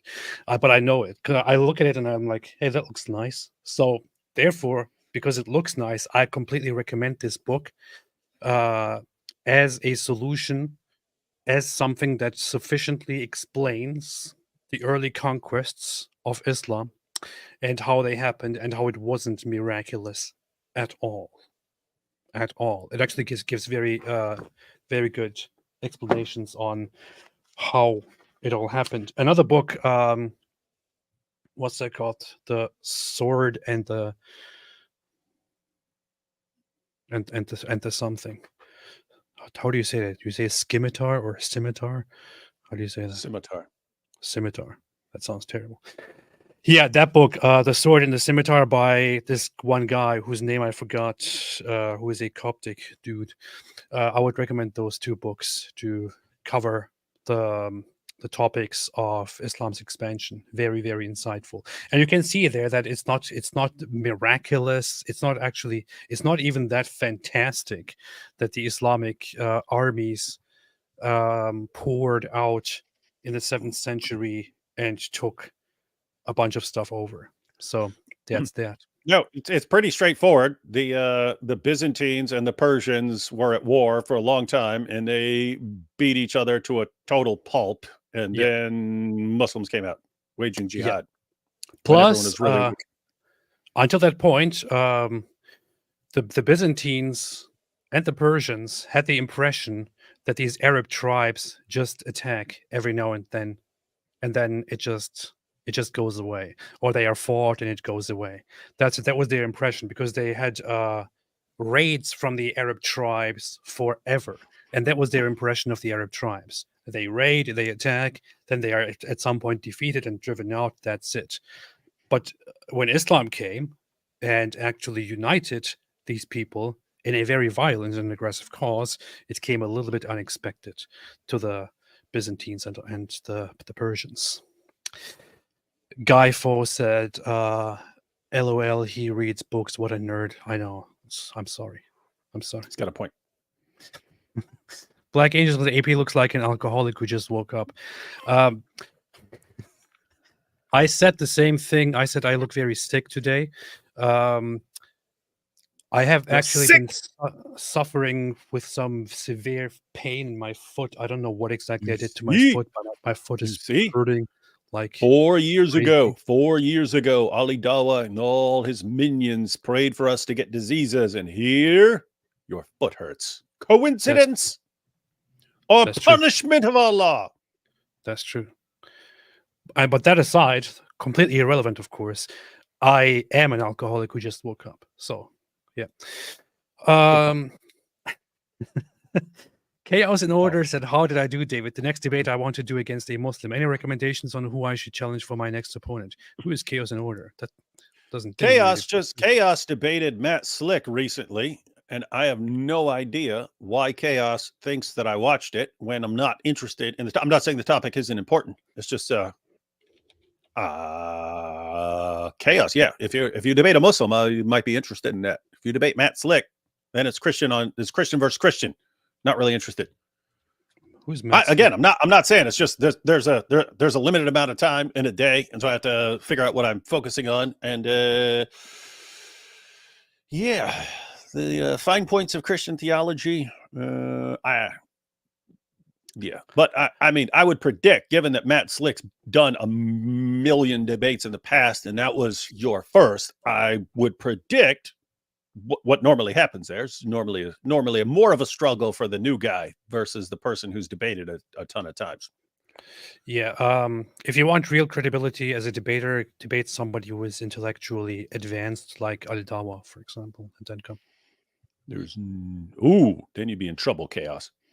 Yep. Running Decade IX says, "Who was the guy who fed Ali Dawa grapes again? How did you find out?" LOL. That was I heard that it was Smiles to Jenna, but I don't know. That's just what people said. Hey, that was Smiles to Jenna feeding grapes. It was Smile to Jenna, and the proof is that you can actually see the sleeves, what he's wearing there, and then in a different video of Smile to Jenna, he actually has that same thing on, which they recorded around and published around that same time, maybe even recorded that day. But it was definitely Smile to Jenna. It was that guy. Very, very Isn't that like, if I were to, like, I can't imagine a scenario where I'm going to have some guy feeding me grapes. I can't, like, I don't care what the joke is. So, like, I'm a guy who would not have real men do. Real men get fed grapes by their friends. I'm a guy who wouldn't have a problem putting on my wife's nightie to make fun of Muhammad wearing Aisha's nightie, but I still would not want a guy hand feeding me grapes. Like, what's next? Is he going to chew them up like a little birdie and spit them into your mouth? What the heck? Look at this. Clementine said there's a video of someone feeding Ali Dawa grapes.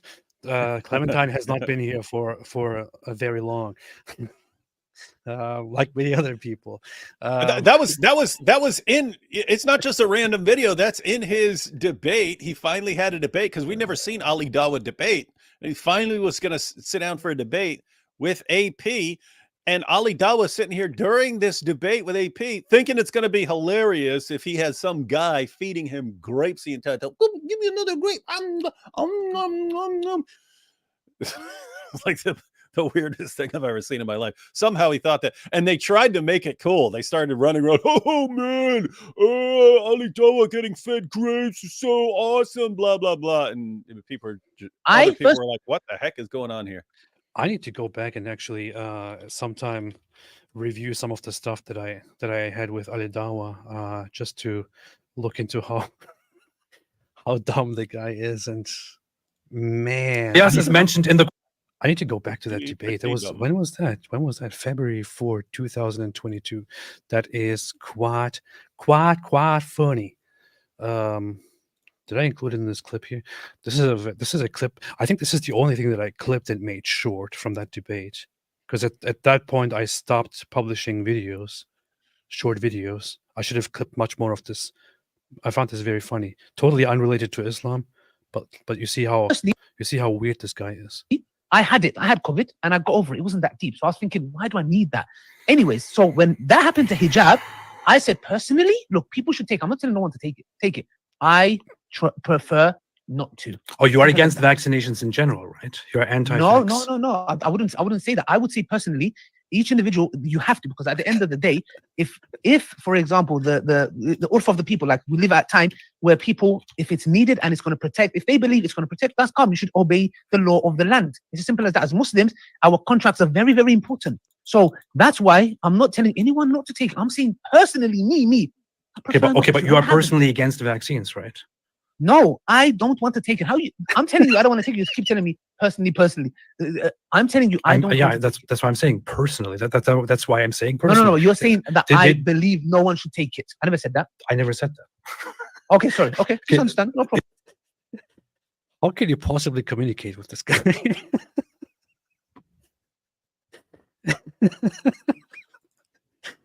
Man. I don't even understand. How does this guy have debates with people? I mean, he doesn't even understand a simple question. Yeah, I don't get it. But let's see. Did somebody actually tag the grape parts? I don't know. Let's see. I don't know if anyone here left timestamps for grapes.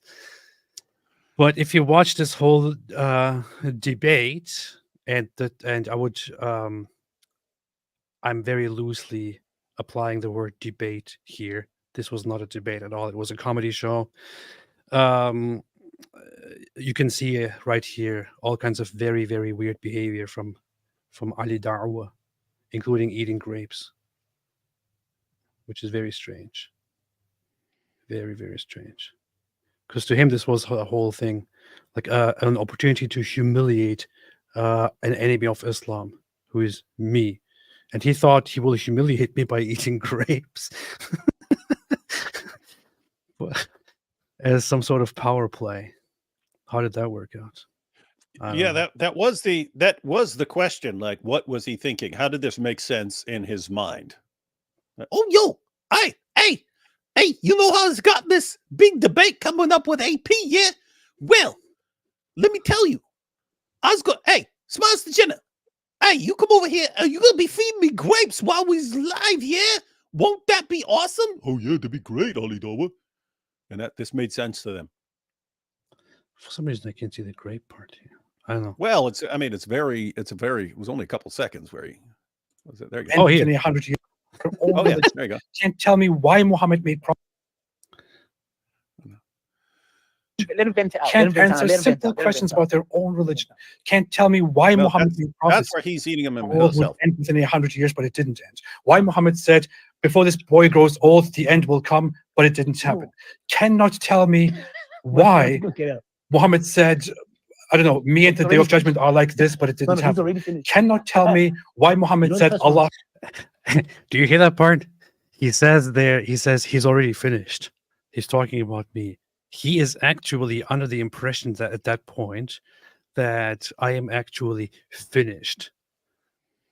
Even Muslims who watched this stream were saying Ali Dawa never, ever try to debate again. This guy has serious problems, man. This guy has a real problem. This man has real problems. Yeah. But anyway, somewhere here he gets fed grapes. He gets fed grapes, and at some point I actually said bye-bye to him and ended this live stream. Okay, can I say last statement? I can't hear you. No, I can't hear you. One last statement? Bye-bye. Bye-bye. That's it. That was a good day. That was indeed a very good day. All right. St. Paul said, APU being late is worth it for the intro music, but Dizzle, as a Christian myself, we can't let these donkey-brained atheists win. Make a dope intro, please. Christians can't make dope intros. That's the point. It would be funny if we spread the phrase donkey-brained atheists. That'd be funny. That would be good. You know where that came? You remember that came from, right? That's Always Sunny. They said, yeah. Frankie donkey brains. How do we know that you're not a donkey brained man? And then he created that thing like a certificate that says, a certificate he that he doesn't have doesn't have donkey brains. brains. Yeah. And he's the only one who can legally prove that he doesn't have donkey brains. That's so ridiculous. But yeah, so if you want to see dope intros, you have to go on atheist channels because Christian channels don't have dope intros. That's the problem with Christian channels. That's true. I'm sorry. Sometimes I play a cool outro. I play ain't gonna follow no child molester, prophet pretender, sex offender.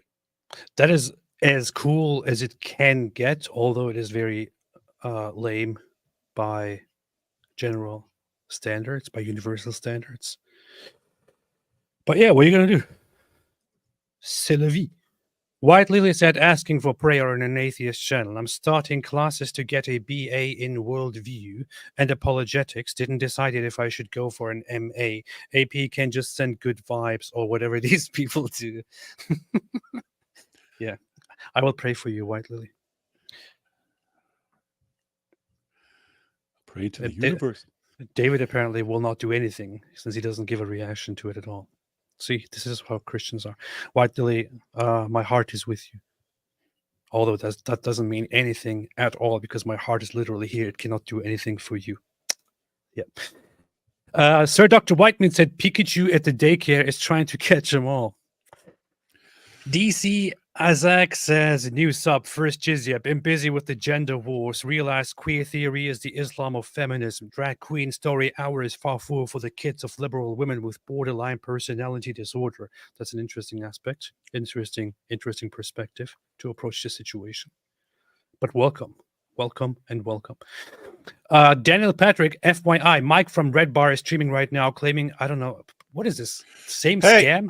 Yeah, yo. That's the same. That Daniel Patrick. That's the same dude from yesterday. I think that dude. You might want to block that dude. He seems like trolling. Okay. Everyone. He keeps going to every live stream and saying, "Oh, Mike from Red Bar is talking about you." I googled Mike from Red Bar and I couldn't find anything. So I couldn't figure out who it looked like. Yeah, I googled him. I couldn't find the dude either. I mean, there is something called Red Bar or whatever, but this idea that every time we go live, the other guy's live talking about us right then. It's yeah. I'd block that dude. So, case that podcasts need to be more sensitive. What if a Muslim cowboy is watching? He'll be sad. All the women are old. They need to think about their feelings. That is true. Women are too developed for the Muslim cowboy. Matthew Velasquez said, Myron isn't lying. How do you spell the word hoe? FBI, Myron is a slut for the state. Mush. Hey, what's up, Mush? I love how they always say you can't say a word about Jews or Israel. Why they literally whack whoever says something about them. That's true. It's so funny right now that people are saying the absolute worst, most disgusting, appalling things about Jews on social media and everywhere, while also claiming that you can't talk say about anything. Jews. Like if you used language that is currently used for Jews against Muslims, the world would go nuts. I mean, I see all kinds of crazy, insane stuff that is currently being said about Jews. It's totally acceptable, totally considered okay. Because why? Because Jews don't come out and shoot up your place in response. Because Jews don't blow themselves up in response. Kill you. Jews don't publicly behead you in response because they're offended. However, yeah, you can't say anything about Jews. You can't say anything about Jews. You can't say anything about these evil Jews. People are sick. People are sick. You're sick. You're sick. Zabalancy said, does Daniel drool seeing baby girls with pacifiers? Most likely. Carson Death said hijab is like Oswald based on In Living Color. That's true. Running Decade IX said Muhammad must have publicly recited the satanic verses. It is unthinkable that this story could have been invented by Muslims or foisted upon them by non-Muslims. How do Muslims even respond? David, you are more familiar with the trajectory of the satanic verses, right? Mm-hmm. Can you respond to this question with 3 words? No, but yeah, it's a principle of that is not something that later people are going to invent. I have, I think, 50 Muslim sources on the satanic verses. The story gets watered down over time as they try to explain it away.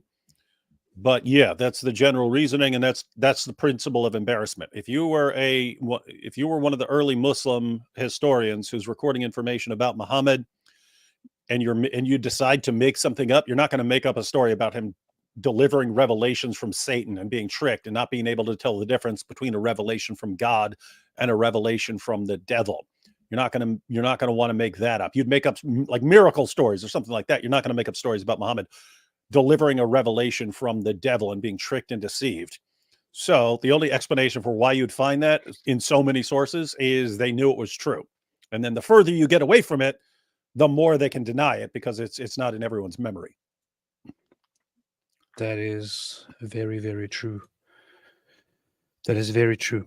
Cars and deaths in Indonesia, the most populous Muslim country, just established diplomatic relations with Israel. AP care to comment. I saw news on Indonesia's intention to normalize relations with Israel. Has there been an update on that? I don't know if there's an actual update on the issue. Indonesia ready to normalize relations with Israel. Indonesia willing to normalize ties with Israel in bid to join OECD. So the current news is still yet that that there is a willingness on behalf of Indonesia to recognize and normalize relations with Israel, which would be a very big step. But so far, nothing has yet been done. So it didn't happen yet. Running Decade said, Mo hijab style response, liberalism has no objective basis for morality. Therefore, we should instead have an Islamic state because Trinity is absurd. Therefore, throwing gays off building is okay. Doesn't that sound exactly nothing like makes his sense. reason for everything? Same with Nothing makes sense. Hakikachu. Yeah. With Daniel Hakikachu, it would be like, well, if we don't impose Islamic Sharia law and force people to marry little children, then you see what happens in the West. You see what happens in the West. People get addicted to drugs, and women become single mothers, and their children die with drug overdose in public toilets.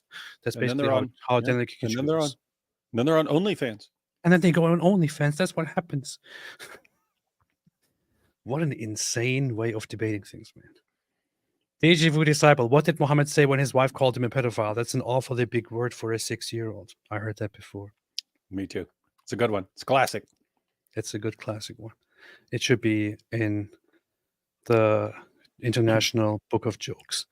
Cars in Depth said Daniel can't physically read the Talmud, forget study and understand it. He can't read or understand Aramaic and Hebrew, let alone follow the logic. Yep. I mean, there is a very good source nowadays, Sepharia, which has where you can read much of the contents of the Talmud. However, it's not something that even somebody in who is trained to become a rabbi just sits down and reads plainly and says, okay, this is not what I believe in.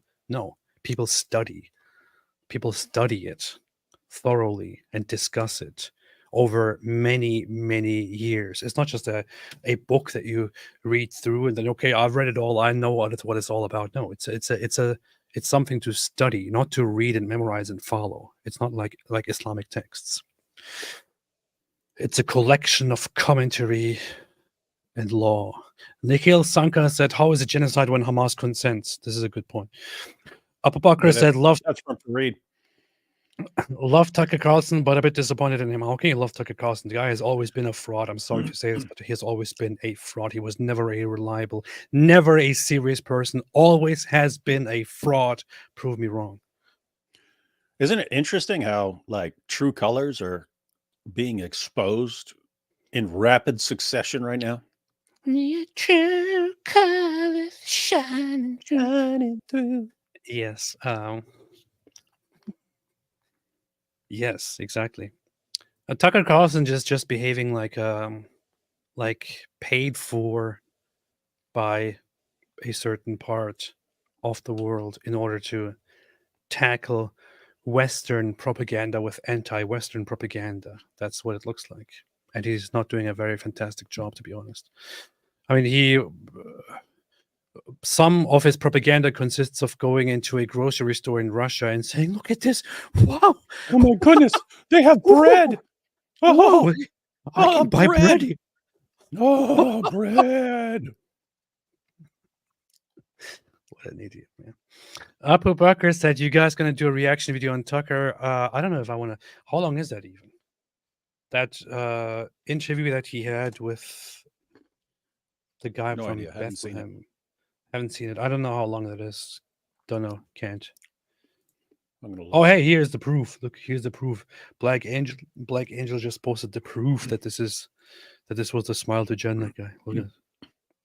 This is the proof. Oh, yeah. He's got on the outfit. Yep, that is Smiles to Jenna. Got his hands there. Same outfit. Same outfit. That is the proof. Yeah. So Ali Dawa. So when you see Smiles to Jenna, that is Ali Dawa's grape feeder. Yeah. This is the grape feeder. Great boy. Great boy. Great boy. Smiles to great boy. Or the grapist. So Smile to Jannah is the great. But it's funny. It's like, I mean, think about this. Like from his perspective, he smiles to Jenna, so he doesn't get to Jenna. But like, it's like, dude, do you expect to be the girl in Jenna? Because you're practicing the role of one of your hories. You know, like, is this what they have? Like they have, like this dude has a hoary fetish of being a hoary fetish. Yeah, you know what I mean? Maybe. Like, hey, I mean, think about how this conversation went. Ali, I don't know what the guy sounds like at all. Ali Dawa, I have a little fantasy about being your hoary in paradise. Would you mind if I feed you grapes? Ali Dawa was like, Sure, that'd be fine. Yeah, I want to fulfill all your fantasies. and then Steve's like, but can I do it in a live stream? Oh, that would be so good. Oh yeah. He does it. It's like, what kind of creepy freaks are we doing? Dawa's response was, Hey, I wanted to say the same thing. Yeah, that's my greatest dream. Yeah, why don't you grape me on live stream? Yeah, grape me.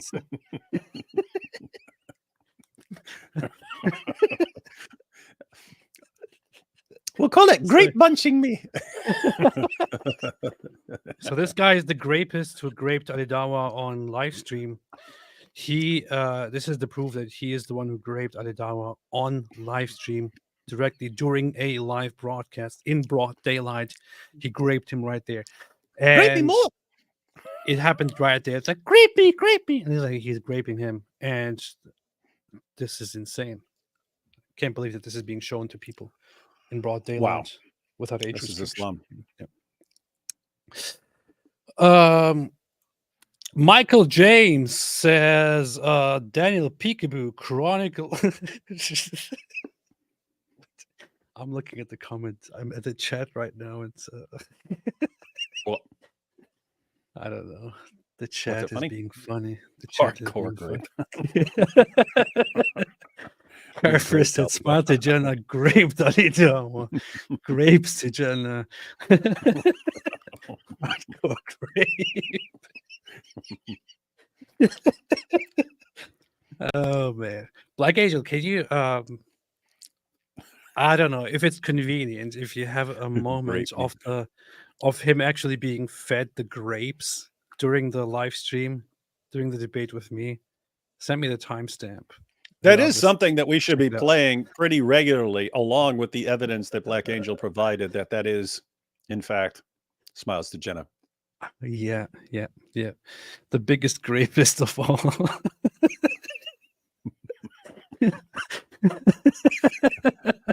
Grape me all night. Get the schmooly lube.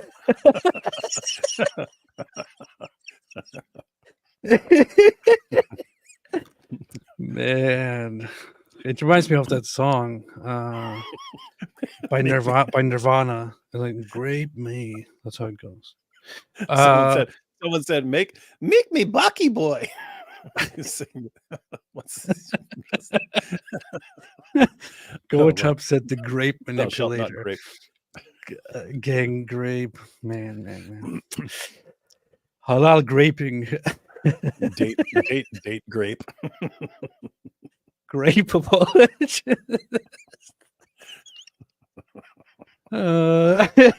Yeah, here exactly. Nirvana grape me, my friend. Greatest of all time. Man. Apostate grape. Hungry. I mean, they made him fat.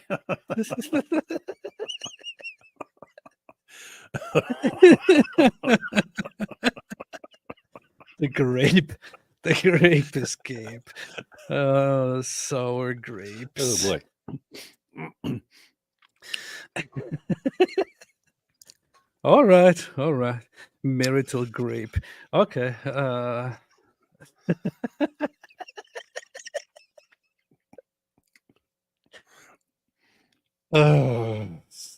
Okay. Yes. Daniel Peekaboo, chronic liar, targets women, pedo apologist, proceeds to take moral high ground. That's true. That is the weird part here. That is true. Very, very much. Can't wait for the Scottish hate crime law. I love that they're doing a hate crime law. They should do more. We need more. We need Sharia. Sharia for the UK. We should go Just there and like put that law song. to the test. Yeah. There's that song by the Sex Pistols. It goes, Sharia for the UK. It's actually anarchy, but whatever. Don Jones said you both claim Islam is losing adherents, right?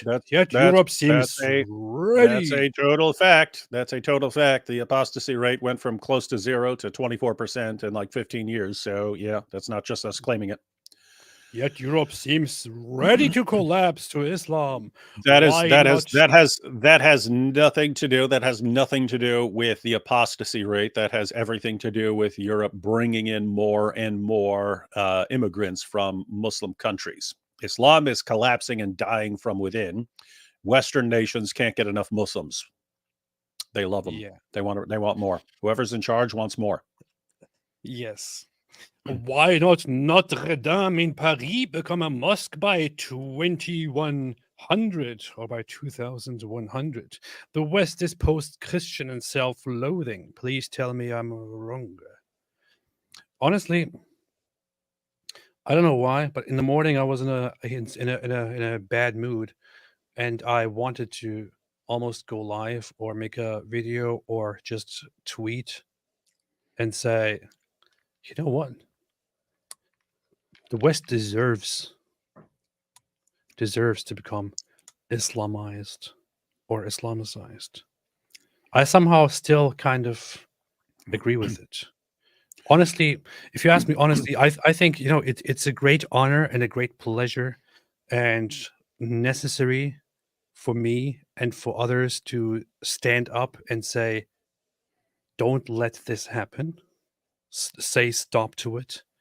Oppose it wherever you see it. But given how weak the West is, and how weak especially Europe is, like America is not there. America is by far not there yet. America still has this maybe it doesn't even come from a place of great knowledge, but rather just from a holding on to traditions and being firm on that. Europe is way too loose and way too weak in their minds, and they don't say no. They don't say no to Islam. Just a decade ago, in Germany, a movement started that was called the Pegida, which is what does it stand for again? Pegida.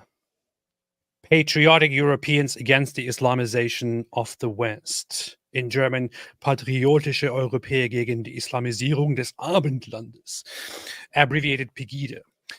This movement, and I would say it was not the best movement, or it is not the best movement. It was the perfect movement.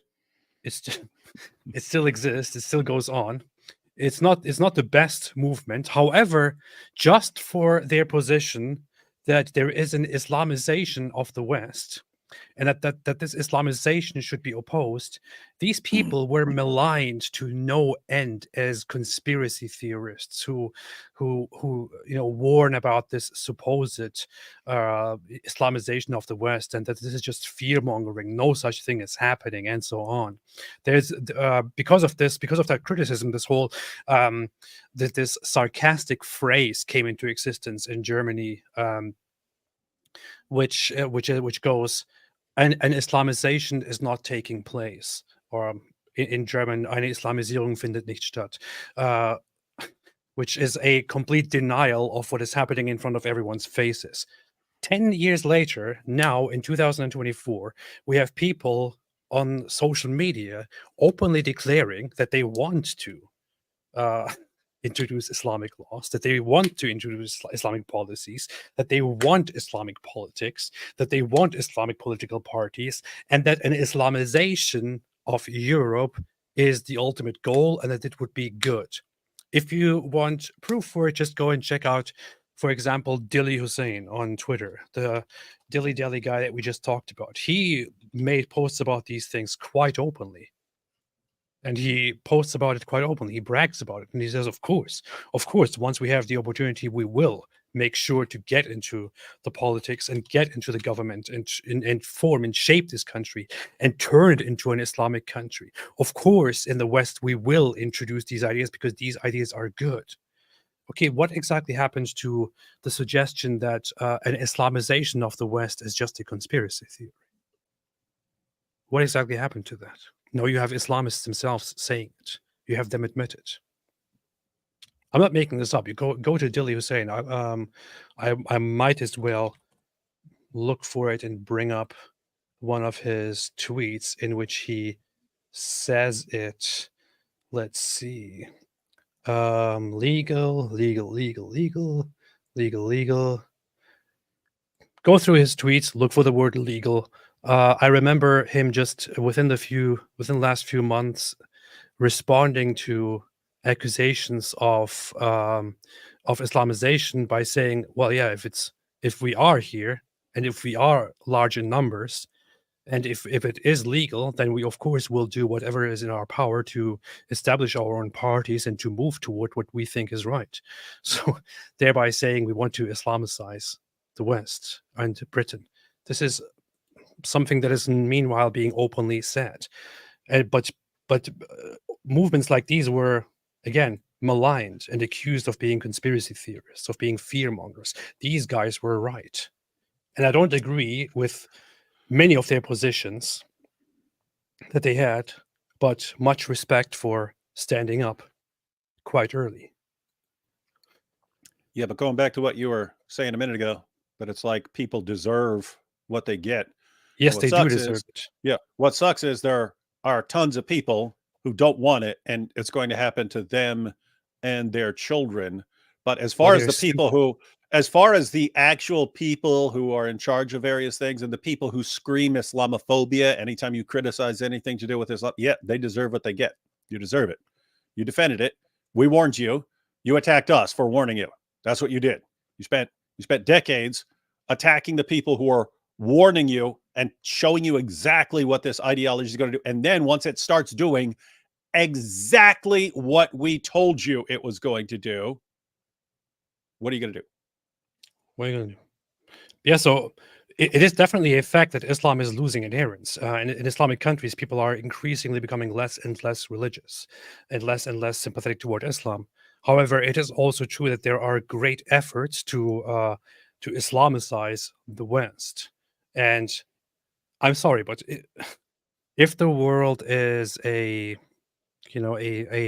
environment, a nature where the weakest lose because they fail to open their eyes and fail to protect themselves and fail to protect their future and so on, and if they allow certain things to happen, then they were just too weak, and maybe they deserve it. And maybe they have to deal with the consequences. I don't care at that point. I have been here and I have been saying, together with David and with many others, that you shouldn't just be indifferent to something as horrible as Islam, which openly preaches the fighting the domination, the subjugation of the world, the killing of apostates, and so on. Cloyd Perrin said Jesus is Lord. That's a good point. Good point. True. Sid Dave said pre-Islam Iran was a friend of Jewish people. Cyrus the Great, who liberated Jewish people. Last Jewish rebellion in Israel, 614, was supported by Persian Empire. Look at Iran today, what they have become. Yeah. This is actually an interesting thing. If Iranians want to go into the history and look into people like Cyrus the Great and their relations with neighboring people, I mean, these things have great importance in the history of Jewish people. There could be something that connects them to Jews, rather than the current Islamist regime that is in charge and that is basically just a Islamic Nazi regime. Sheikh Yardak says, had to flee my country for trying to add stoning people who don't put their shopping carts back to Sharia law. Huh. Well, that was a good effort, actually. Sid Dave said, Muslims have not won a war against non-Muslims, Jews, Christians, Hindus in the last 200 years. They're like Pulp Fiction gimps. That is why they resort to terrorism, because can't fight man to man. Well, I don't know. I don't know about that. But you see, Muslim debaters, they are winning the wars on debates. They are loud and they win. So how about that? Sir Dr. White being kind of gay that Muslims want my jizya. It's true. That's just how it is. They want to take the jizya directly out of you. It's kind of They weird. need to go back in time and invent a different term, because everyone's pointing out what jizya sounds like. Yeah. How are you going to defend yourself? Hey, come on, hey, everyone, give me your jizya. It's like, what? Yeah. All mature non-Muslims in these lands, come here so we can extract the jizya from you. That's just, what's wrong with you? Egyptian prince said, Daily Wire, watch Tucker Carlson's interview with Palestinian Christian. If you support Israel, you're not Christian. You're anti-Christian. I can Will send you hear videos that? how Israel treats non-white Christians versus how Palestinians do. Oh, look at that. Tucker Carlson. Tucker Carlson informed us on Tucker how Israel Carlson. treats Christians. And now we know. If you support Israel's right to exist, you're not a Christian. You're not a Christian, because that it's right there in the Bible. Right there in the Bible. You confess with your mouth Jesus is Lord, believe in your heart that God has raised him from the dead, and you don't support Israel, you'll be saved. It's right there. It's a requirement. Powerful. Thank you for supporting our channel, Egyptian Prince. Thank you for financially supporting AP's channel, where we defend Israel. Thank you. You're helping us. Thank you, Egyptian doing Prince. a good job. Egyptian Prince, with all due respect, you're an imbecile. Yep. With all due respect, I mean no offense at all, but I must say you're an imbecile. Imbecile. Because you are spreading this ridiculous propaganda, and I don't know, this just ties in with what we were just talking about. And if people are gullible enough to be deceived by people like Tucker Carlson, who claims to care about Christians, but only cares about those Christians who are on his side of the issue, but goes and supports Putin, for example, while Ukrainians are being brutally killed in targeted strikes, including targeted strikes on civilian buildings where no military activity takes place. The accusations against Israel are that Israel targets civilian buildings. We all know that Hamas actually hides in civilian buildings and under civilian regions. Russia has been targeting civilian buildings, hospitals, and so on forever without any military activity taking place. If you want to point fingers at Russia. However, Tucker Carlson goes and basically shows his support for Russia and goes anti-West as much as he can, watches people die in Ukraine, and then actually comes out and is like, oh, I care about Christians. I care about Christians. Look what Israel is doing to Christians. What is Israel doing to Christians? Have you ever bothered looking up how Christians in Israel feel about this situation? I think you have. I would recommend it. Google it right now. Google, how do Christians in Israel feel? Or just Google Christians in Israel survey. You will get some very interesting results. Some of those are, for example, that according to the most recent polls, 84% of Christians say that they are satisfied with life in Israel. Huh. How does that happen? I thought Israel was oppressing Christians. That's very interesting, isn't it? One of life's great mysteries. And we actually interviewed a Jewish convert to Messianic Judaism, so Christian. And he said that he's lived there 20 years with his wife, who's also a convert to Messianic Judaism. And he said they had one incident. And he said most Jews are actually, it's weird. He said most Jews are actually interested when he tells them he believes in Jesus, because it's not as common as it is in the West to encounter so many people who believe in Jesus. So he says they find it interesting, and they ask him questions about it and so on. But no, Tucker Carlson says, hey, look, he interviewed someone from the West Bank, a Christian from the West Bank, where they don't like Israel, but that's so I have to define myself based on that. Yeah. First off, the guy that Tucker Carlson interviewed was always known as the one outspoken activist pastor from Bethlehem who is anti-Israel and anti-Jewish, basically, and who was against the existence of Israel and so on, and who also praised the October 7 attacks, for example. Of course, it's a very big coincidence that Tucker Carlson, of all the Christians that he could talk to, goes to that guy to have an interview and to represent the supposed Christian perspective. This is the Christian perspective on Israel. If, however, you ask the Christians in Israel, they're totally fine. They're satisfied. They're happy. How does that happen? And I know what you will do in response to this stuff. You will go to something that some Jew actually apparently spitting videos. A video of certain ultra-Orthodox Jews spitting when walking past a nun or something like that, and say, look, this is how they treat Christians. Yes, we cannot deny the fact that there are certain parts in Israeli society, such as a very small minority among ultra-Orthodox Jews, who actually continue the practice of symbolically spitting on Christians, because their idea is that Christianity is responsible for our suffering throughout history, which is why we spit on them when we have the chance. But you know what? You know the facts about this? This is a very tiny minority, and the majority of Israelis don't like it, which is why the majority of Israelis, when they see these sentiments, condemn it and reject it. So if you're going to look at what Jews or Israelis actually do, why don't you actually listen to the Israelis and side with those who are the majority, who don't do such things and who actually reject these things? You know what's weird? Like when... By the way, small thing to add here.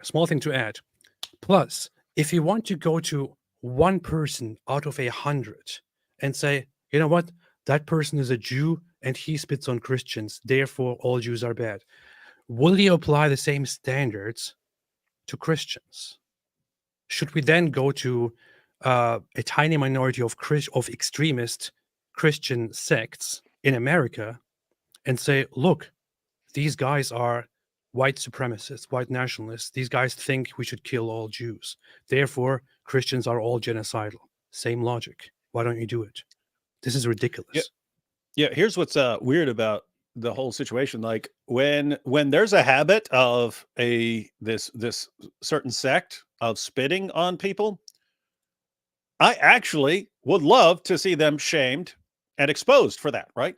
It would be cool if people said, hey, look at what this group of Jews does. This is messed up. Tell them to stop. But you can't even do that because that's not how it's shared. They say, look, this is how Jews treat Christians. That's what I see every time from, Jake Shields and all this. This is what Jews do. And Yeah. So yeah, our Egyptian prince friend. Don't know who you think you're trying to convince here, but we've been through these lame tactics about 1 million times already. Million times, literally 1 million. I counted. I even a while ago looked up actually. People keep bringing up this one guy who apparently said spitting on Christians is Jewish tradition. He actually said it in a tweet. The guy is on Twitter, and he said it in a tweet in Hebrew in Israel.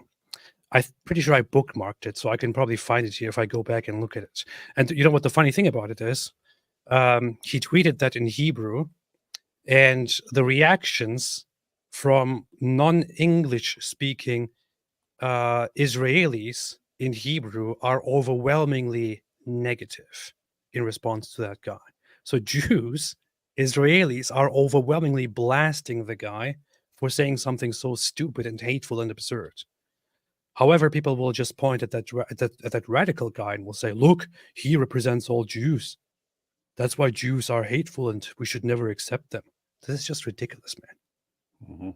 It's pretty Have bad. some brains. Buy a brain at Walmart. NNN said self-reflection is an ability that low intelligent people don't have. Yeah, speaking of low intelligence, Egyptian prince. There you go. XOXOXO said, do you guys think Muhammad was mentally ill or that he knew exactly what he was doing? Islam seems too good at brainwashing everyone. I personally think that there is good evidence that Muhammad, I was going to say Muhammad hijab. The Muhammad hijab is mentally ill.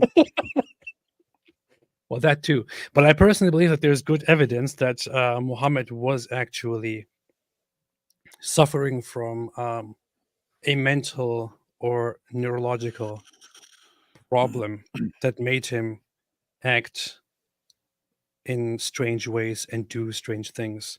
I personally do believe that there's good evidence that he hallucinated and had great delusions. But of course, there's also a personal element of giving into that and exploiting that at play. We can only speculate. Yeah, and I'm a Christian, so I have additional options available to me. I think that It was dude was magic. I think that dude was heavily influenced by demonic forces, if not just completely possessed. It was magic. Do you believe in magic? Big Rig says, David, what would happen in prison if someone went off with that emotional rant like this? Talking about Myron's emotional rant. That was a very tough guy's talk. I'll tell you exactly what I thought, and this is how every other inmate in the prison would have thought, but I still had the same reaction. Every last person would look and say, "Ooh, we just found this guy's weak spot." Like people, like you're constantly observing people and figuring out what their weakness is in case someone needs to exploit that weakness at some point. But when you see someone, it's the same way I think with Islam, right? Like I'll make a video, I'll make a video, I'll make a video, I'll make a video, and these videos might not be any different in significance in my head, but all of a sudden on like video number 3, a bunch of people flip out. I'm like, oh, you just gave me some information. Boy, you're dumb. You just told me what really, really bothers you. And then I'm gonna come back and I'm gonna make that point even stronger because you showed me. But seeing a guy absolutely lose his mind, flipping out about that. First of all, if he was just yelling like that, someone would have told him to shut up and slap the crap out of him.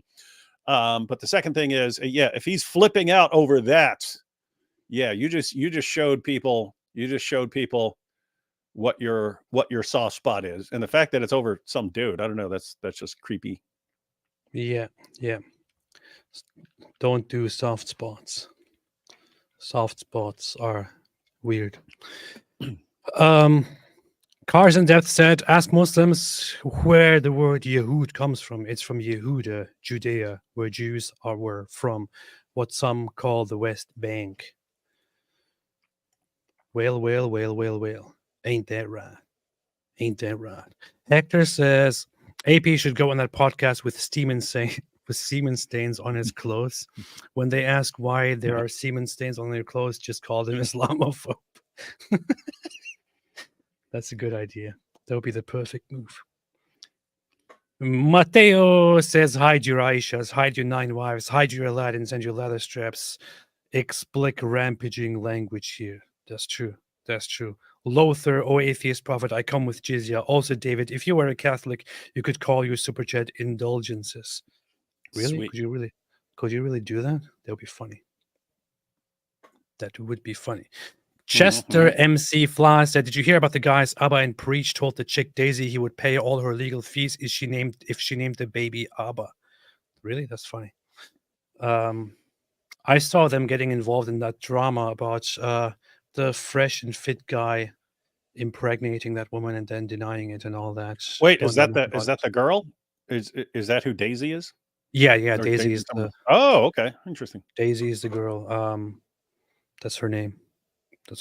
That's how she identifies. She's from China. I watched I think 2 Alba and Preach videos. I actually like those dudes. I mean, I don't know if they had other videos that I think are going to suck, but the 2 videos I watched, like one was they might have both been on Andrew Tate, but I definitely watched one of their videos on Andrew Tate. I thought it was good.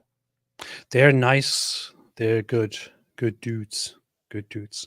I talked to Abba on 2 separate occasions without knowing who he is. When I was on Destiny's channel in the past. I only later found out that he's this huge YouTuber guy. Gotop said, hey, bad boys, we now have dipped our hoof into music. We are Allah's finest creation. Come dance with us, baby. That would be good to actually make music. I want to see the music. Or hear it. Shaken Bacon says, I can eat bacon because I simply have a different definition of what it means to eat bacon.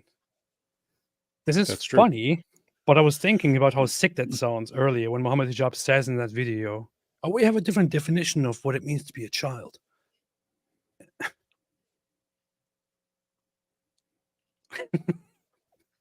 I just imagine saying that. Just say, oh yeah, no, I don't believe in having sex with children because obviously I have a different definition of what it is to be a child.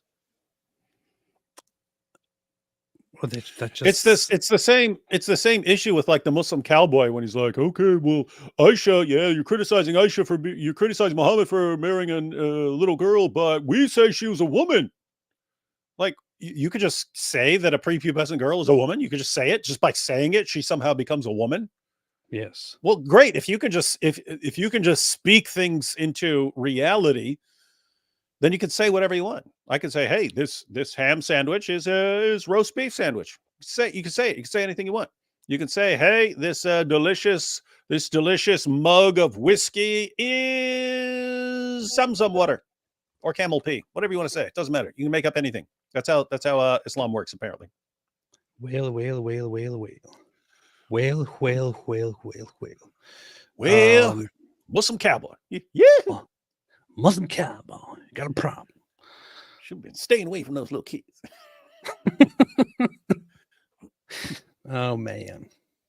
Oh yeah, you know what? Here, I hope I hope Egyptian Prince is still listening. I actually found something for Egyptian Prince here. So here is the article. Let's put this on here. Here is an article, and by the way, by the Jerusalem Post, that says Israeli settler far-right activist says spitting on Christians is a Jewish custom. This is the one instance, the one guy that they will always bring up. They always go to the same instance of this guy saying it, who is described in the media here as far-right activist Israeli settler. And what's funny about this report is that this report also includes the actual link to where he said it. His name is Elisha Yered. He's right here. The tweet is right here. If you look at this tweet, you can still find it. I bookmarked it here. You can still find it. It's from October 2nd, 2023. Do you notice something here? First off, the tweet is in Hebrew. It's not addressing English-speaking people. It is in Hebrew, right? In Hebrew. Do you see the ratio here? Likes 143. Replies 762. And you go into the replies, and the replies are full of Jews complaining about it and saying, "Are you crazy? What is this? Stop spreading hate. Stop being an irresponsible idiot. We don't do these things," and so on. You can read through them. It's right there. You don't see that this guy says something outrageous like this and is then celebrated by Jews. No, you see the opposite. He says something outrageous like this. It gets media attention in Israel, which is why you become informed about it. Negative media attention, plus the Israelis, the Jews themselves, react negatively to it. They don't celebrate it. So I just want to ask the question again. If you want to actually look at Jews and what they do, and then judge Jews by how they behave and how they talk, shouldn't you then be judging them by how most Jews or most Israelis behave here, who are obviously opposing and calling this guy out for that statement? Or will you just ignore that because you are a dishonest weasel and say, no, I will only look at this unpopular opinion and will, based on that, judge all Jews as evil haters of Christians? Because if you do that, I'm sorry, you are the dishonest one here. You are the disingenuous one here. And you are the one, you should be looking into the mirror and should spit on yourself. Pretty brutal. No doubt left. It's right here. If you have any objections, you're welcome to address them. Yeah.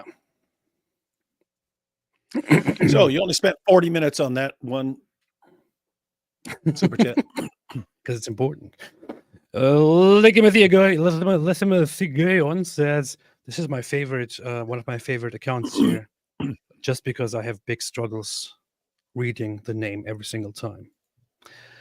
Likimathigayon says, Mossab Hassan Yusuf voice, "There is absolutely no reason to be afraid of Islam. All know that it is a religion of peace.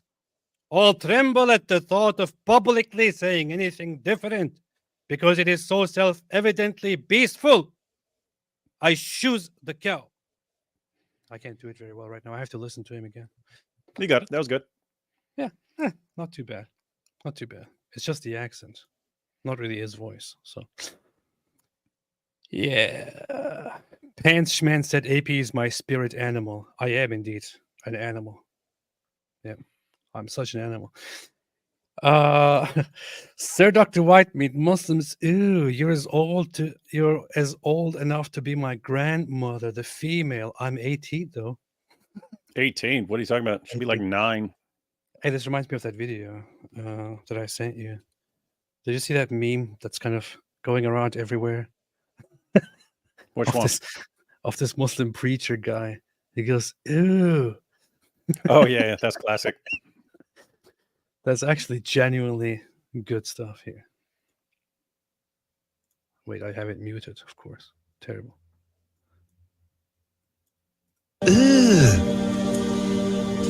Brother,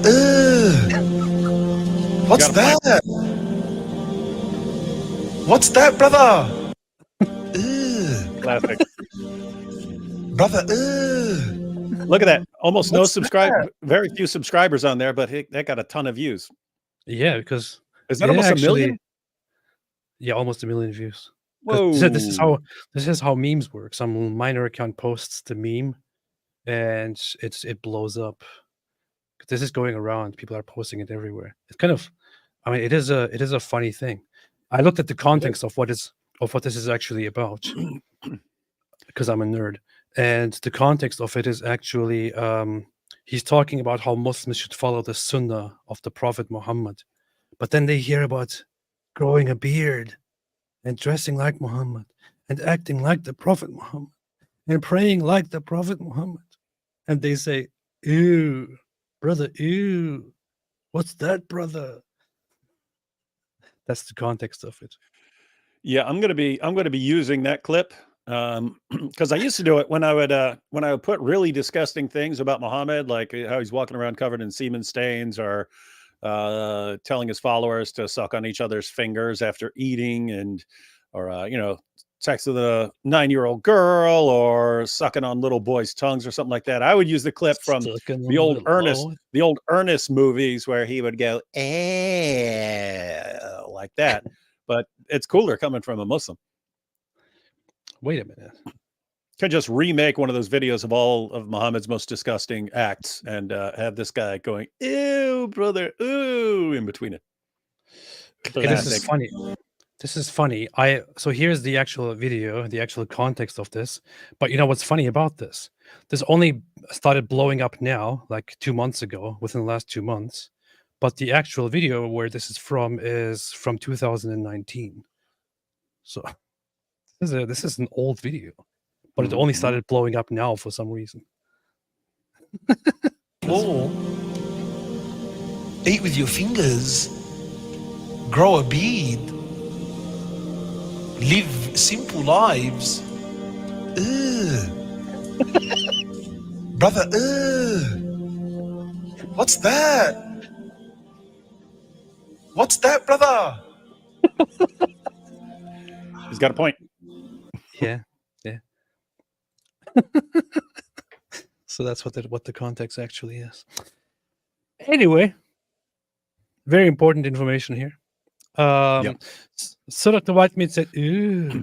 Tarun Touch says, "Prophet never be more. Prophet of enlightenment and a messenger of logic. A reason be upon him." Yeah. That is indeed very good. Yeah. Why can't we get along? Said hijab has a specific curvy underage girl in mind. Most likely. Mohammed Hijab probably walks around, in England on a regular day and sees 10-year-olds, 11, 12, 13-year-olds, 9-year-olds walking by. And he goes, "Oh, look at that one. Look at that one. That one's hot. She's ready. She's ready. Can't wait to subjugate these people. Then she will be mine." Yeah, I have been reliably informed that this is what Mohammed Hijab does during the day. An angel came and told me that in a revelation. And coincidentally, that angel looks exactly like a person that I know of and that I engage in questionable behavior with. Anyway, Grand Lord Kaching says, "Y'all are confused. Of course, they think it is okay to marry a 13, 14, 15, etc. They are talking about goats, which only live to 18. You see, this is a good point. This is good proof." D Boudreaux says, "I can bear watching any of these Dawa guys, but the disputes are entertaining. Thanks for your sacrifice, IP." Thank you. I do. It's the least I can do to sacrifice my brain for the betterment of you guys, of the subscribers. That's what we do. So I am selling my brain. I am prostituting my brain. Joshua says, "David Wood, why do Muslims always bring up Rebecca? Where do they get 3 from? Great work, guys. You're finished already. God bless." Yeah, you have a... You're finished already. Look at me. You know you're done. Yeah, this came from... They need a response. They need a response to claims about Muhammad and Aisha. So they have to come up with a response. And it's kind of hard to defend it. So they want to be able to say, they always want to be able to say, well, you've got the same issue, which, just so everyone knows, is a fallacy. That's a tu quoque fallacy, where you say, but you too, right? Like if you go and steal something, I say, hey, you stole something. You say, but you did this. Well, that doesn't answer the fact that you stole something, right? Even if I did something too, you could point out that I also have to explain myself. It doesn't mean that it's fine for you to steal something. So, but it's just built into Islam. You want to be able to accuse everyone else of doing the same, of having the same issue. So they go with the issue of Rebecca. You did have a Jewish commentary. You have all kinds of ages. 10 in the rabbinic commentaries, you have the age of 10.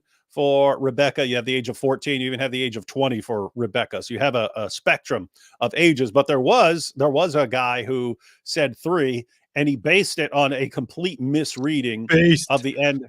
A complete misreading of the end of Genesis 22, where Abraham hears news of everyone who's born back home, right? And it gives a list of all the people he heard about from back home. And a commentator said, oh, okay, if that's when Rebecca was born, then we can calculate her age. Stupid thing. It doesn't say that's when she was born. It gives a list. It gives a list of people. It didn't say that's where Abraham heard about them right then. So he made a stupid blunder in interpretation. You can read the text for yourself. It doesn't say anything about her being born right then, but that's what he concluded. And based on that, concluded that she was 3.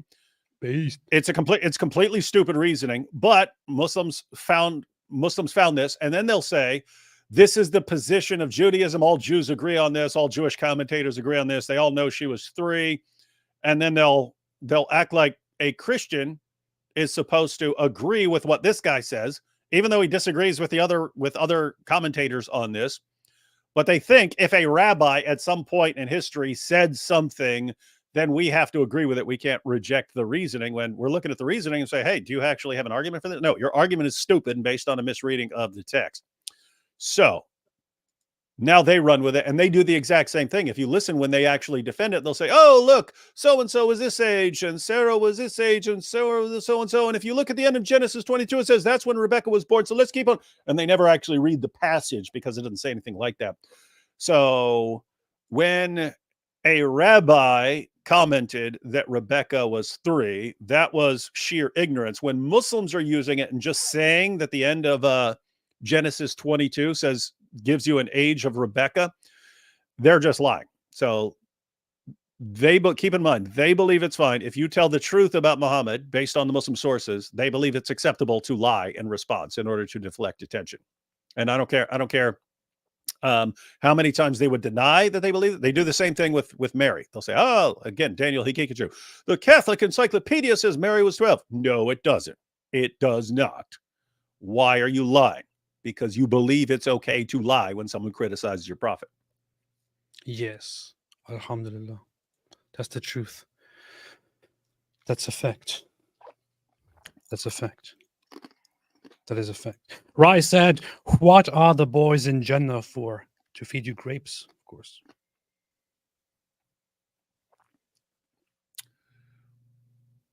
Yeah. So they're supposed to be according to different. Smiles to Jenna wants to be a pretty little bakabazi.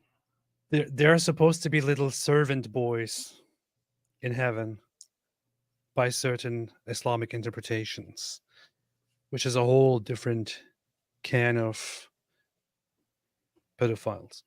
But yes, we shall talk about that sometime. Yo, David Wood, I just read a book called The Disintegration of Islam, based on lectures in 1915 by Samuel M. Weimer, a Christian guy. Check it out. Yeah, I haven't read The Disintegration of Islam, but I've read a book by I forget which book I read, but I read a book by Samuel Weimer before, and yep, smart guy. Really impressive that there were people that knowledgeable about Islam before it became like a really, really important topic. But yeah, you did have the people who were interested in Islam back in the day it was just a Christian missionary perspective. Hey, we need to know what we're dealing with. Yeah. You should read this book, though. She said it's based, so you might want to have a look at that. Yeah. I'm gonna look it up. Sankey says, I was told the reason David Wood made up a rule that he won't debate Christians is because he knows he would be destroyed by Mike Winger worse than Benny Hinn.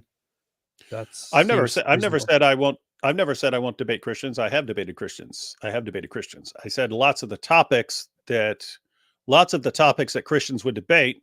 Keep in mind, totally meaningful. It's just I'm usually more interested in something else.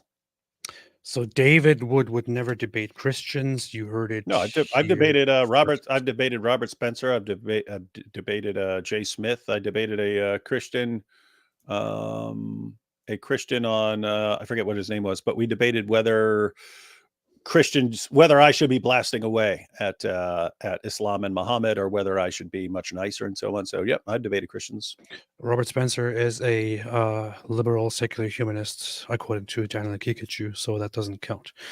But you heard it here first. David Wood says he absolutely never wants to debate Christians and never will. So there you have it.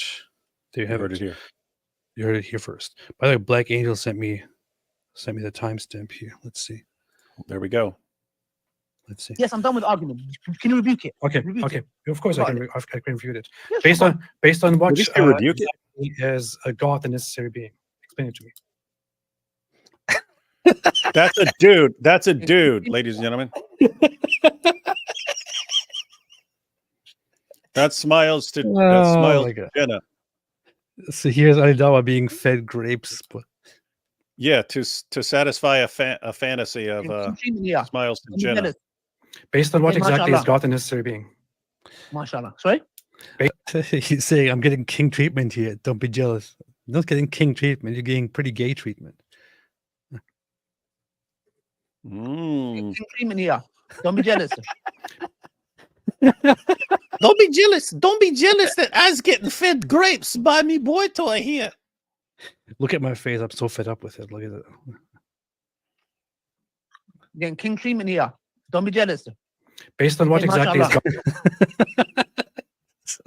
So this is him. This is Smiles to Jenna feeding him, and you can also see the sleeve slightly. However, you can see something more clearly here at around 34. You can see that it's actually that guy walking around in the back. Let's see. Oh yeah, there he is. This is what we're going to do. Okay, wonderful. I think this is going to work. I think the setup is going to work. So there he is. This is here. Smile to Jenna in the back. That's his hoodie. As we have seen in that other video, that's the same person. He probably that day after the debate immediately sat down and made a video in which he supposedly reviewed Alidawa's debate with me. Right after he graped Alidawa in broad daylight on live stream. This is what they do. This is what Muslim apologists do. During a live stream which was set up supposedly for a debate to take place, they grape each other on live stream and then publish it without age restriction. This is what we're dealing with. This is what we're dealing with. Urinating upon one another. That's what they do. And you got to figure out, you got to wonder what the deal was, right? Because oh, well, look. Yeah, if you feed me grapes during this live stream, then here's what I'll do for you later during your live stream. we have no clue, but some creepy stuff. There's no scenario where I want some dude feeding me grapes. If I said graping upon one another, that's what they do. Yeah, so Muslim apologists like to grape, and that is the problem. So Alidawa got graped in the middle of this live stream. Yeah, to satisfy Smiles to Jenna's grape fantasies. Yeah, to satisfy his grape fantasies and to get satisfied as well, he got graped on live stream, and that's what we're dealing with. That's what happened. And it's still here on YouTube. Some da'is have grape fantasies. They do. Grape fantasies with other men. Hobocop says, hi AP, hi Dizzle. I bought Robert Spencer's Critical Quran. Is this the only Quran I need to understand the Quran? Oh, and my Wi-Fi blows. The cause must die. Oh, the cause must die. The cause must die. That's what Mossab Hassan Youssef said to that Palestinian woman that was based. Yes. Continue, David. The study Quran is also pretty good. So thank you. If you're trying to understand a passage, I would grab the study Quran, and you've got Robert Spencer's Critical Quran, and then as you're going through it, read the commentary on both. Yes. John Choi said, I don't understand Mojib's logic. What if the 13-year-old girl had small hips and breasts? Is she still eligible for marriage? I feel gross. Yeah, and it doesn't matter if she's 5. Your new Dawa Pokemon card is on my X from me, Melatara33. Please accept this very special jizya from me. Thank you. Thank you, Melatara. Appreciate it. Rady says, what rate your thoughts on What are your thoughts on Jay Smith? I don't think much about Jay Smith. I don't know much about him. I've never really watched much of him, to be honest. Only a few things.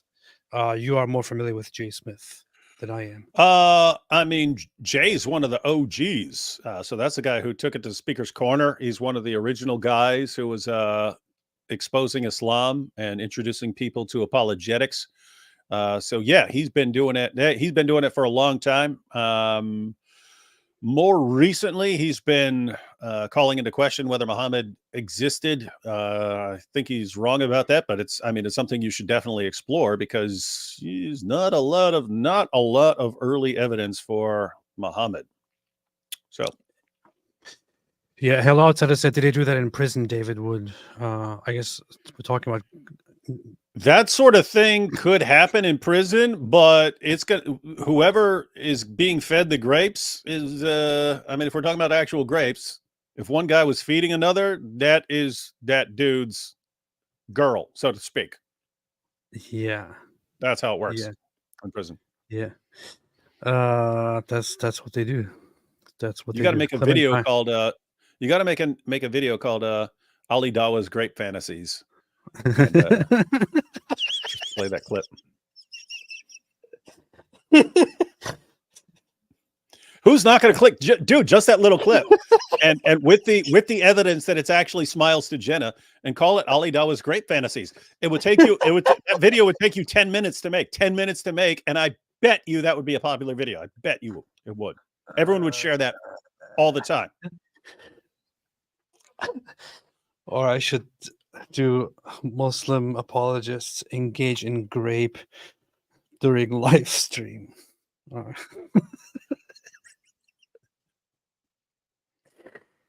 Anyway, yes, domestic grape. That's a grape idea. Miss B says Islamists never want serious debate, lies, deception, and they want grape. They love grape. Gornoise Bulldozer says, did you find the vids I sent you? Ultimate Power. I need to check it out. I will check it out. Inshallah. Knows too much that whenever Muslims rant on Israel, quote Quran 17:104, 521, 1093, 28, 5-6, 7137. Say it's Zionist Allah's will that they lose against Israel. GG. This is one of those arguments. It's funny. You can make arguments for Zionism and for Jews from the Quran, the same way that you can make arguments for the righteousness of Christians based on the Quran, because the Quran basically says that Allah will protect and elevate those true followers of Jesus, and those who were elevated over time were the Christians who were Trinitarian Christians. So. This is because the Quran talks about things it knows nothing about. Yeah, and we were talking last night. There are multiple positions you can adopt as a Muslim. None of them is coherent. None of them fits what the actual Quran says. You cannot make a coherent view of the origin of Christianity and the status of the Bible and Jesus. You can't make a coherent view. It's impossible. It's impossible. Prove me wrong, Muslims. Join us live. I'm going to have some very, very simple questions for you about the origin of Christianity and the status of the Bible, and prove me wrong. Prove that you can have some coherent view that actually fits what the Quran says. You can't. It's incoherent. Yes. And you know what's funny? Aladdin, that guy Aladdin, we talked about him and we said, oh, it's so boring. Aladdin? Apostate Aladdin? Yeah, if he wants to put people to sleep, he should just keep talking. Apparently, he actually created a YouTube channel, a separate YouTube channel, which is called Aladdin Reads, where he's just reading books and whispering, doing ASMR to put people to sleep. That's pretty smart. They don't call that dude audio ambient for nothing. Yeah. Echoing erudite, heard of Mark Dice selling Christ as King shirts. I saw it. And I wanted to call it out, but I was also too lazy to call it out, to be honest. I don't know anything about Mark Dice. I don't know anything at all about him, about what he does and who he is and why he is what he is. However, I saw a clip of him spreading the false idea that Jews, or that certain Jews said saying Christ is king is anti-Semitic, which is why he now insists on using the phrase and is thereby exploiting it by selling Christ is king shirts. And there's just so much wrong with it because it is simply not true that Jews or some people told Candace Owens that it's anti-Semitic to say Christ is king. That never happened. It never happened. Never, ever happened. We had a live stream here. I had a live stream where I challenged people to bring me one example of a known person actually saying Christ is king is anti-Semitic. Nobody said that. Nobody ever said that. Candace Owens and the neo-Nazi Groypers made that accusation. They made up this claim that people said that, but nobody actually said the phrase Christ is king is anti-Semitic. And I saw this guy, Mark Dice, who is a YouTuber, relay that false information and also basically exploit that to sell merch, which is a disgusting move. That's all I know about the guy. Can't say anything.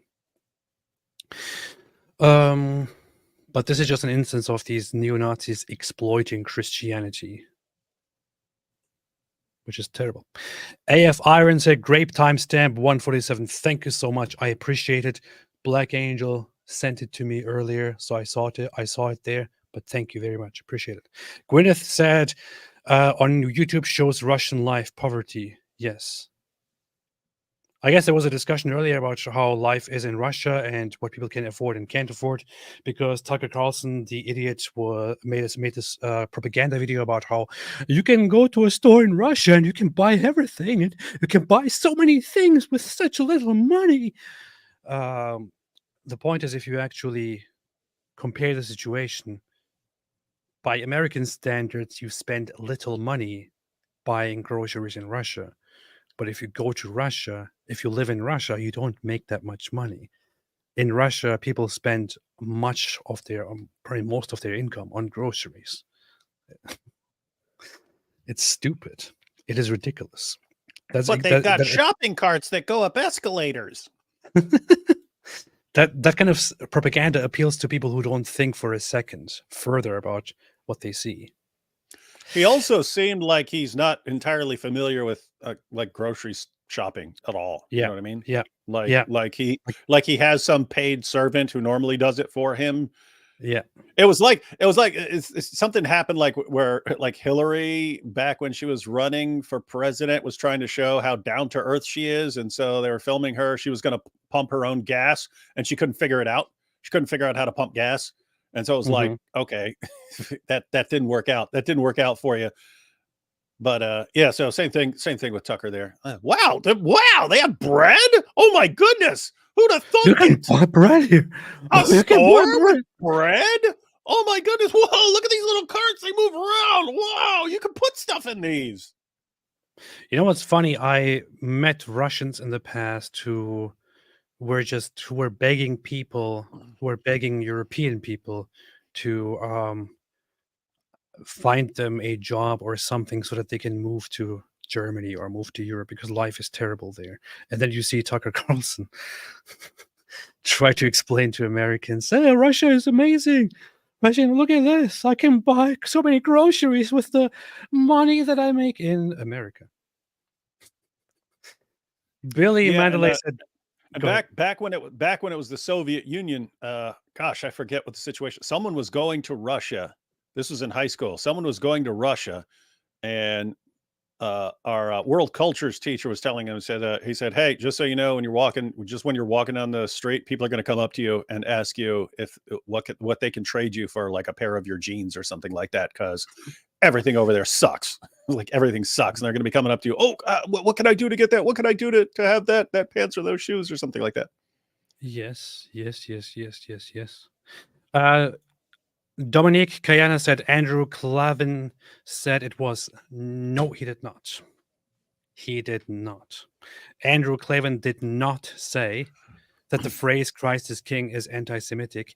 He He didn't said say he that said it's saying been it is he said it's anti-Semitic as being well. used. He said it's being used by that, and he declared in the same clip he said Jesus Christ is Lord, and every knee is going to bow, and every tongue confess that Jesus Yeah. Christ is Lord. Don't make us pull it out again. Don't make us show it again. He himself, in the very clip that you're referencing, said, "And I say, Christ is King, Christ is Lord, and every knee shall bow." That's what he himself says. He said that, however, Candace It's being Owens used. It depends is on how it's using being it. used by people. The Candace Owens is using it in a context, in a way, in an antagonizing way, waving it in Ben Shapiro's face, and basically abusing the phrase and weaponizing it in an anti-Semitic way. That's what he said. That's what it was about. He never ever said that the phrase itself is anti-Semitic or that saying the phrase is anti-Semitic. That's completely made up. Nobody said such a thing. Nobody said such a thing ever. Logan Price said, "Do you think Ali Dawah and Mohammed Hijab are actually atheists and just doing this for money?" No, they're. So one is extremely stupid, the other is extremely dishonest and narcissistic, and these are just very good qualities for Islam. Yeah. Yeah, I also don't think that they're actually atheists or just doing it for the money. The money is just a perk if they know that they can get rich from Dawah, people who are desperate. But with all of that said, it would not be entirely shocking if we find out some of these guys are actually just total grifters who don't believe this stuff at all. Oh my God. What? I'm trying to resist the urge to respond to these Groiper type idiots who still insist. Ignore No, the you did Groypers, say man. it. You did say. Ignore I the mean, just, Groypers, man. you know, we had a live stream a few weeks ago where we addressed that specific issue. I think it was something about Christ is King, and we Yeah, talked and by about the it. And little side note. I played the clip of Andrew Clavin and what he actually said. You can see there for yourself that he never says that Christ is King is anti-Semitic, and he affirms the phrase himself.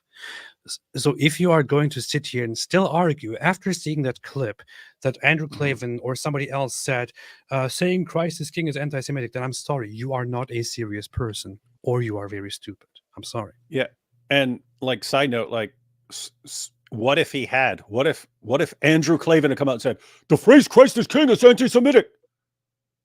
Who freaking cares what he like? Who would care? I'm like, oh my goodness! Oh my God! AP, did you hear this? Andrew Clavin said this. Oh my goodness! What are we gonna do? This is why we have to declare war against the Jews. This is why we have to support Nick Fuentes. I'm a griper now. I'm a griper. Like, gosh, this guy's the thought process of these people is like really, really weird. You know what you guys do when these guys come out and engage in this very, very sick anti-Jewish behavior. You are doing exactly. You want to point at Jewish society that are a tiny minority and say, "Look at this! Look at those people! They hate Christians." How about what if certain people among Jews pointed at you guys, at you lunatics like Groypers, and said, "Look at this! Look at these people! Christians obviously hate Jews. We should beware of them." Same logic. Where do you think this goes? Don't be ridiculous. Don't be stupid. Mm-hmm. Logan Price said, "Do you think Ali Dawah and Mama?" Yeah, I already read this, man. What's wrong with you? Lothar said, "Imagine an alternative universe. Everything is the same, but Ali Dawah was a regular guest on your streams. It would be comedy gold." That would be fun. That would be awesome. Ali Dawah, open invitation. Anytime you want to join us, let us know. We're here for you. Alhamdulillah.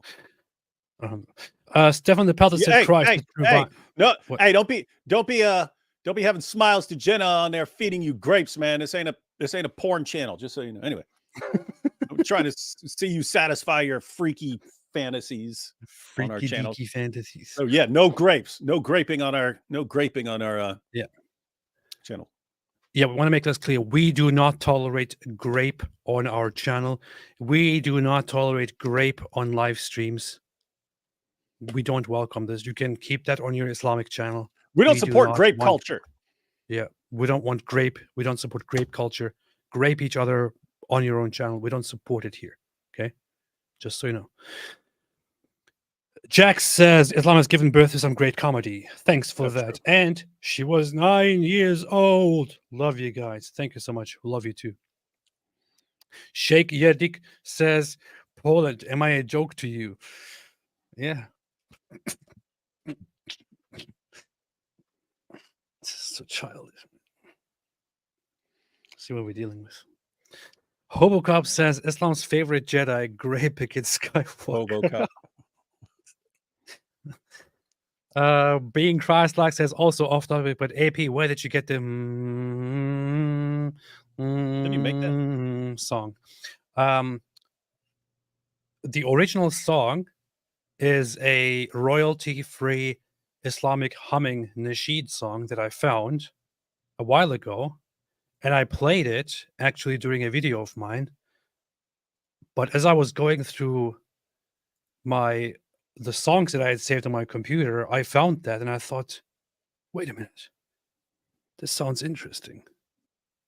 What if I add a beat to this and play with this a little bit? And at that time, I was really into experimenting with making music. So I sat down and actually sliced it up and added a beat to it, and that's how I created it. Yeah, but that was my creation. It was the best thing I've ever done in my life. I'm proud of it. We're proud of that. Pat's leather strap said a Saudi football fan just whipped a player. You see, this is what Saudis do. We just gotta keep rolling John with that. Shaw said Dildo Hussein has a smug, punchable face. He does have an annoying face. He does. Ezra Gregory said, between being graped and the cow, I will choose the cow. That's a good choice, Ezra Gregory. That's a good choice. I appreciate that. Ayatollah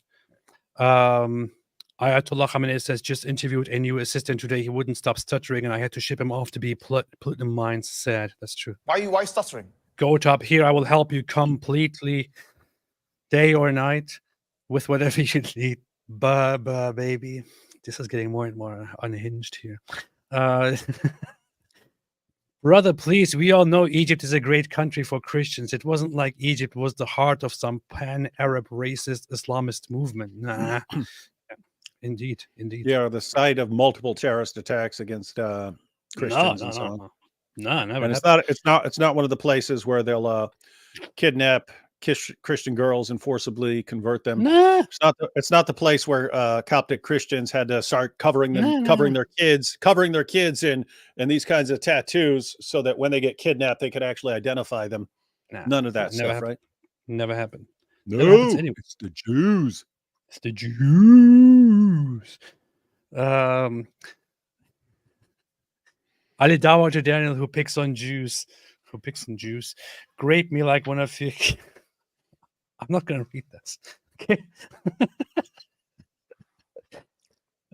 It's an interesting Islamic scenario. I'm not going to read this, though.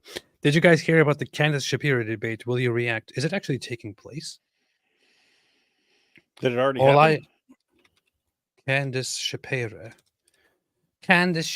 debate. What is it? Is it going on? Is it happening? What is happening? Of anything more? I just saw a tweet that said, I hate both Candace and Ben Shapiro and can't think of anything worse than hearing them debate. So the last thing that I heard was that they were in the process of arranging the debate, but both sides were refusing the other side's conditions. So I'm not sure if it's actually a thing. I don't know. I would totally watch it. And I mean, honestly, seriously, Candace Owens is a joke. Ben Shapiro would be putting her in her place really, really badly. That's my prediction. I don't know. Maybe it will turn out. It will turn out differently. I don't know, but that's usually how it goes. Right? Was Muhammad written by jinn in the night that were actually black Africans in the Hadith? Very likely, could be. Could be. Corona is both. How do you respond to people saying that we shouldn't worry about foreign conflicts and that we shouldn't intervene in them? I would say it's a very dumb idea. Yeah, just so you know, when and keep in mind, I don't think that's an insane position to take. Hey, this fight is Not going insane. on over here. We shouldn't be involved, or we should be less involved. You can make cases for that. Usually, the United States gets involved in conflicts that the United States thinks are in its own interests. In other words, they think what happens in the Middle East is in the interest of the United States. And they think that Israel losing the war to Hamas or Iran or Hezbollah or any of these other groups would be bad, not just for Israel, but also for the United States. And I am inclined to agree that these things affect more than just that area. Do you know what would happen in the world if Israel suddenly collapsed? If Israel Oh, I tell you suddenly exactly what collapsed, happened. if Israel suddenly Reformed collapsed, caliphate within a year, there would be a reformed caliphate, because they would take that as like the ultimate win, and they would take that as proof that Allah is again on their side and that now is the time to conquer the entire world. That's what but would not happen. only that, but that is one aspect. If Israel suddenly collapsed and the Muslims took that land over, it would be the sign to them that now the tide has turned and Islam is once again rising. And this would be the beginning of. There is a phrase that Israelis often mention, which is the West is next, implying that once the Islamists are done with us, they will come for you, for the West. That's what they do, urinating upon one another. That's what they do. There's also a phrase in the Middle East that goes way back, which goes after Saturday comes Sunday. Mhm. Or some also say first the Saturday people, then the Sunday people. You know what that means? Google it. Look it up. I'm not making this up. Google for after Saturday comes Sunday. It is well known in the Middle East. It was also used in the 1930s in the whole Palestinian Arab uprising against Britain and the attacks against Jews. The idea was first we will attack and drive out the Jews on Saturday. Then on Sunday, we'll get to the Christians. So metaphorically, that's what is being implied. First, we take care of the Jews, and then we'll come to the Christians.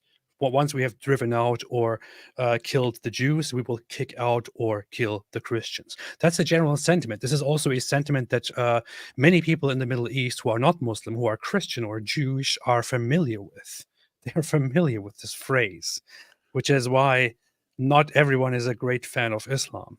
And lots of Muslims in the Middle East will also, in Arabic, use that phrase in order to intimidate Christians and say, hey, don't be so comfortable. Once we're done with the Jews, you are next. This is a general sentiment. If Israel suddenly collapsed, this would be the beginning of a huge, huge global disastrous conflict.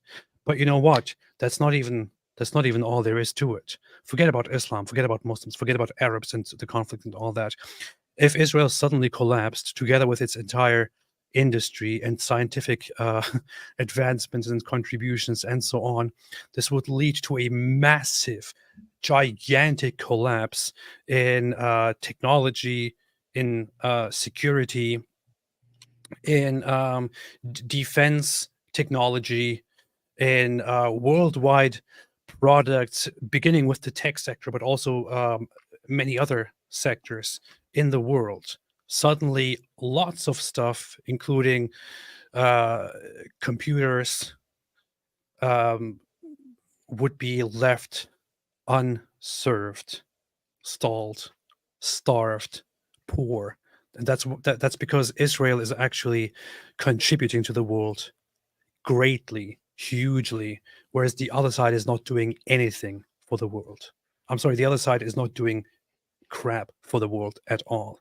Israel is actually contributing to the world. America has deals with Israel because America subsidizes Israel in order to then also get in return lots of services from Israel. And Israel is very heavily involved in the national security of the USA.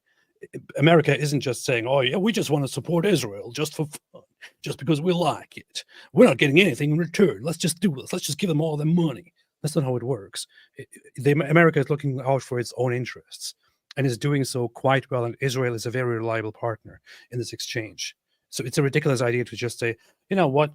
I think we shouldn't be involved in any conflicts at all. Just leave them alone. That's not how it works. You can't make partnerships and benefit from each other so greatly if you don't know the in and out, the details of all the alliances. Learn about it first, but you can't benefit from each other. And then when it comes to conflict, say, you know what? We don't have any interest in this. We'll just stay out of it. That's not how it works. That's simply not how it works. It's stupid. And one of the other things that has happened, as far as Islam is concerned, apart from just not being able to take a loss to the Jews and the obsession with that, the theological defense of, hey, they're on land that was once controlled by Muslims and now it's controlled by non-Muslims, and therefore we have to keep fighting until we get it back. That reasoning, it's not what it applied to in the Quran. In the Quran, it applied to Mecca, right? Like Muslims had to take Mecca. Because the verse says, drive them out from whence they drove you out. But there have been Muslim commentators who say, no, that means that anytime we get driven off any place, we have to keep fighting and keep waging jihad until we get it back. We cannot lose something that we once possessed. If this actually happened, that they were successful in getting Israel back, attention's just instantly going to turn to Spain and places in India and so on, that they now have to get those back as well, and they're going to believe Allah's on their side and getting those places back. So way more jihad in the world. Yeah. You know what's very funny? If you look for a list of Israeli inventions, you get huge sources, including a major, vast Wikipedia article for it. If you look for Palestinian inventions, there is no such thing. If you want to go broader and look for Arab inventions, you also don't get much in return. Do you want to support those who actually contribute to the world, or those who just care about themselves? They're great at coming up with conspiracy theories. That's true. They're great at coming up with those. So that is the main. That's the chief export of Gaza, is insane conspiracy theories. That's true. Even there, the identity and the flag were created by a Western people. Please. Based Autistic said, I have met a bunch of Muslim friends. I am known as Habibi.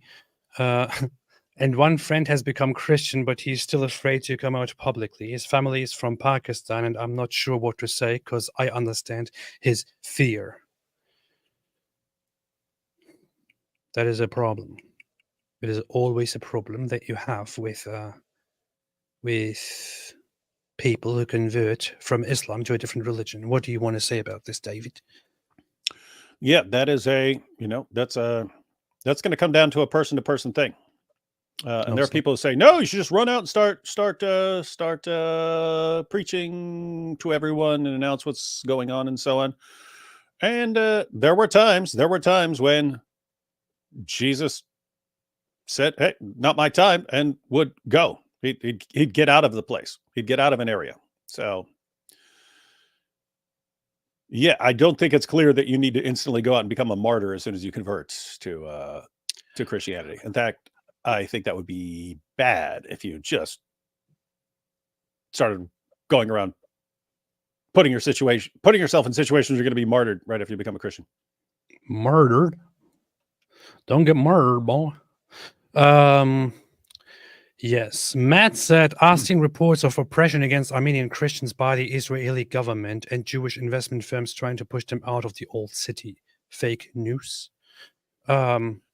Push them out of the old city? It's a Muslim majority. The old city's Muslim majority.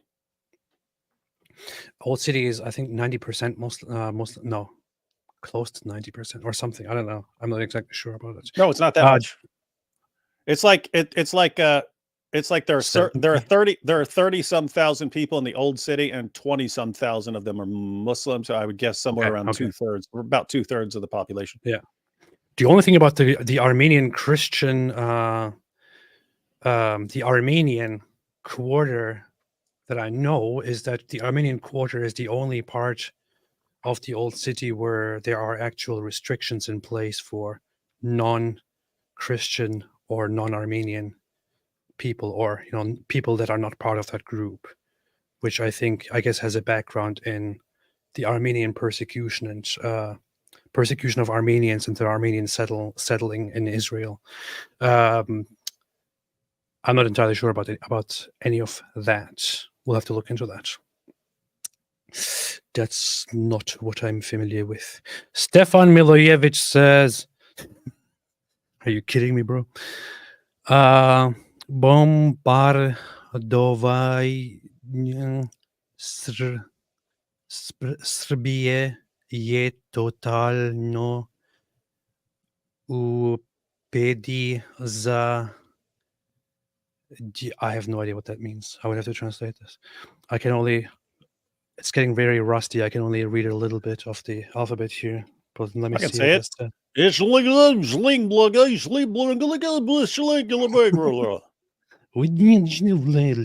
that's Serbian. Let's see what it says. Bombing Serbia is totally fine for the whole West, but when Ukraine is bombed, it's not fine. Yes, it is. Okay. That's what Stefan said. Translate this super chat is angry at me. I see your point, Stefan. I see your point. I understand what you mean. But do you really want to get into a whole discussion, which I'm not even really equipped with, to be honest, about the Balkan conflict that happened several decades ago? I don't know. Always nice to have you here, Stefan. But good point. Theo said you need to add Ali Dawas, you are a retard, from your Allah challenge debate short video, minute 5:55 to your soundboard. Huh. I need to check it out. Jack said everyone needs pet pigs, keeps the Muslims away. Don't say that. It's very Islamophobic. Very Islamophobic. Very, very Islamophobic. Muslims don't like pigs. That's very Islamophobic to have pigs.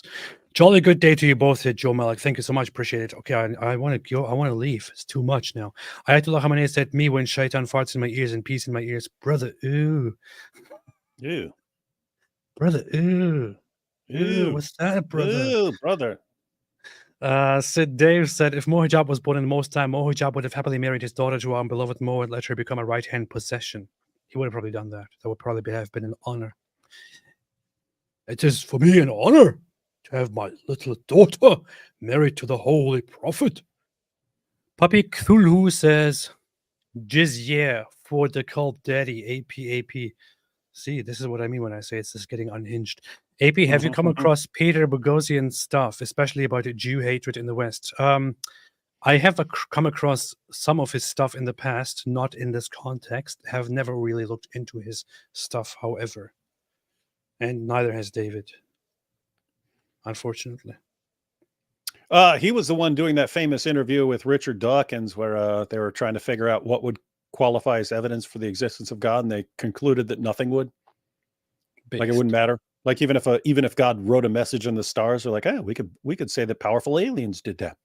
God writes a message in the stars, but I don't believe it. No, I don't believe it. Tyrant said, can you guys please tell the great prophet Armin Navabi of enlightenment, atheist Islam, to not insult religions for the sake of it, reason be upon him. Nobody can tell Armin Navabi what to do. Yeah, we do not control Armin Navabi. Well, I do control the ex-Muslim.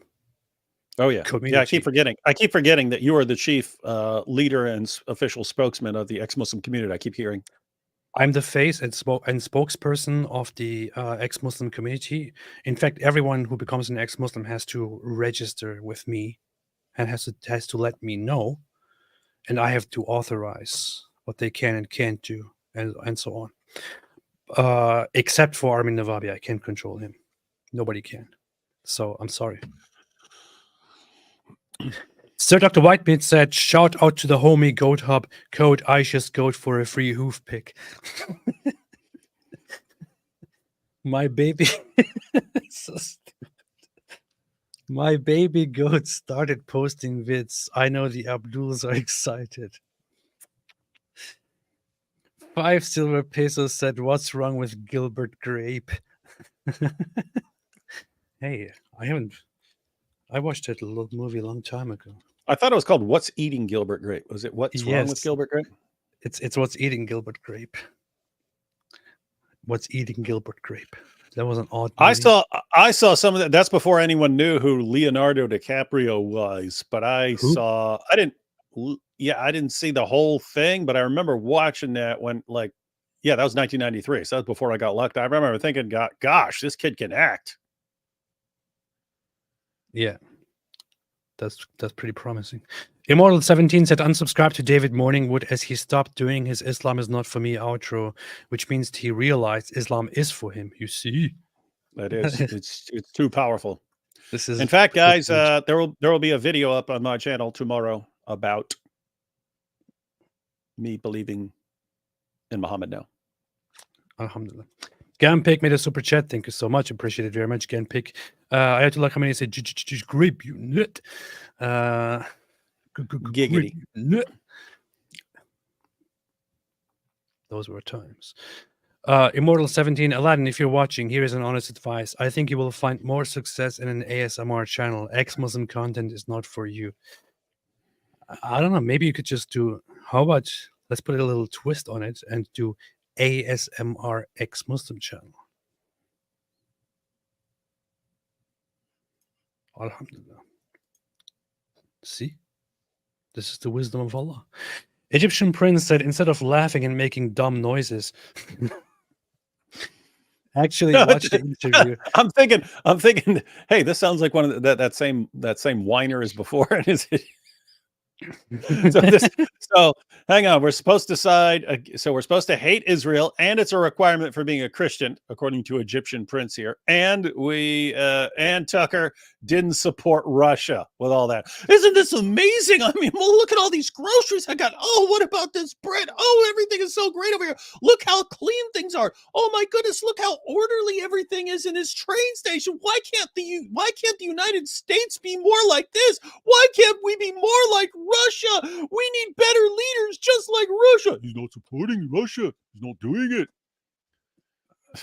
Egyptian prince, You sound like a dope, dude. If you are saying that Tucker Carlson's video in which he goes to a grocery store in Russia and talks about how amazing it is, so far removed from all the problems, all the economic problems in America, if you think that is not an attempt at just supporting Russia in a terrible way, by the way, I don't know what to tell you. You can't possibly be serious. And plus his attempt, of course, to seem impartial and go and sit down with Putin and also lie, by the way, and say that Western outlets don't want to hear Russia out and they don't want to represent Russia, which is why nobody even sits down and talks to Putin. And then Russia actually comes out and makes a statement on this and says that this is not true. Many journalists and reporters from the West actually contacted the Kremlin, but the Kremlin refuses to give interviews. So even Russia refuted Tucker Carlson's pathetic attempt at trying to say West is bad, West is bad, West is bad. And we are not supposed to think that Tucker Carlson is on this weird path of blindly and stupidly supporting Russia against the West. Please, man, stop. It's embarrassing. It is embarrassing. Tucker Carlson is an embarrassment. He's dishonest, most likely paid for, and unreliable, incompetent. Why would you trust a guy? I did watch his interview, by the way. It was terrible. And you can also see that he never got the fantastic reaction that he thought he would get, because he goes there and acts like he's there to basically suck up to Putin. And upon asking him why he invaded Ukraine, Putin actually sits there and gives a half-hour explanation of the history and development of humanity. What is this, man? And I hope you also saw our demonstration that we made earlier about your Israel stuff. Yeah. Jax says, all who think Islam is truth, I dare you to debate CP. Please don't bring up child P here. This is not the place.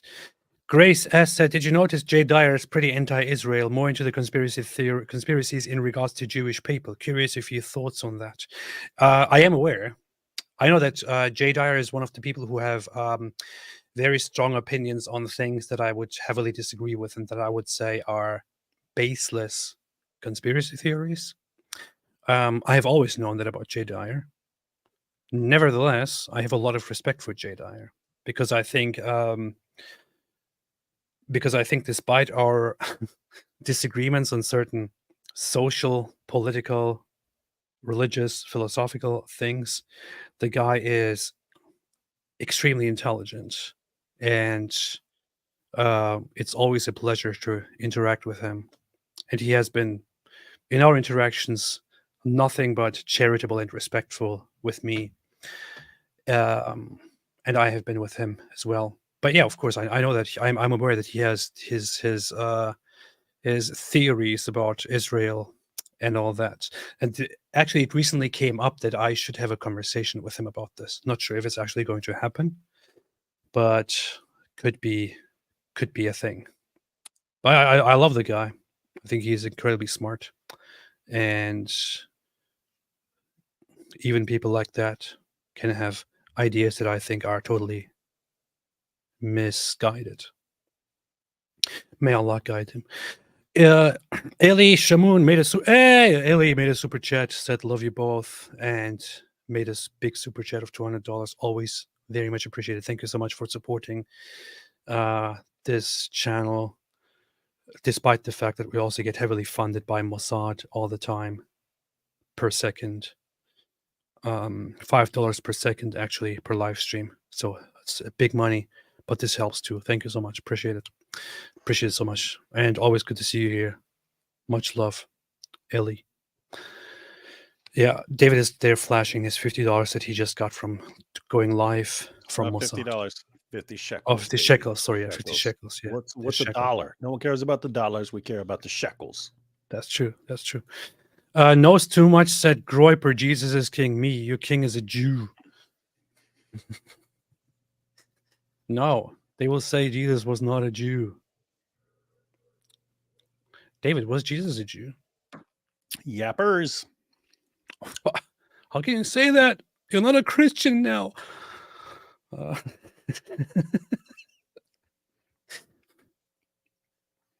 Man. Egyptian prince that he's still really... This is awesome that he's funding your entire channel. Hey, Egyptian prince, thank you for making these super chats. It's really helping the channel. He's trying to help people get out of the delusions of being Zionists. Hey, look at this. Look at this. Isn't it amazing? History will remember you similar to Nazi sympathizers. So we're supposed to hate Jews and despise Jews and want Jews wiped out so that we won't be remembered as parallel to Nazi sympathizers. Great bit of reasoning there. Look, hey, guys, you have to wipe out the Jews or else you'll be Nazis. It's like the stupidest nonsense ever. Yeah. Sam Harris recently, again, caused controversy by going into a topic that I just love, which is that Hamas is worse than the Nazis were. And in fact, Palestinian society is worse than the population in Nazi Germany, because much of the population in Nazi Germany was unaware of the atrocities that were actually happening. And they weren't openly endorsing the massacres and all that. It's not the same in Palestinian society. They are quite proud of persecution, of extermination, and they advocate for an anti-Jewish genocide. Hamas publicly declares it and celebrates it and loves it. Insofar, Nazis had to hide it while they were doing it. The German population, they had to hide it from their own population while doing it. And yeah, you want to side with the Nazis here, who, by the way, historically also were aligned with the Nazis, literally, when Hitler was around. The one leader of the Arabs,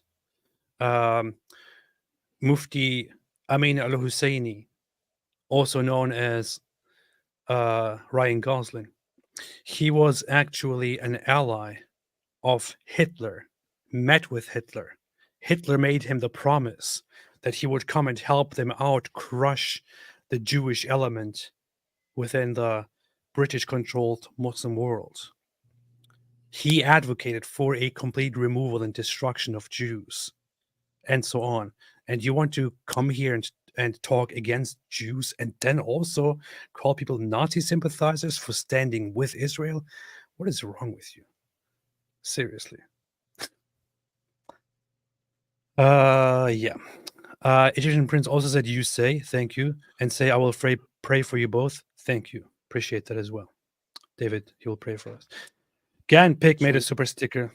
Thank you so much. I Very sweet. pray that they will be remembered as Nazis for not calling for the extermination of all Jews.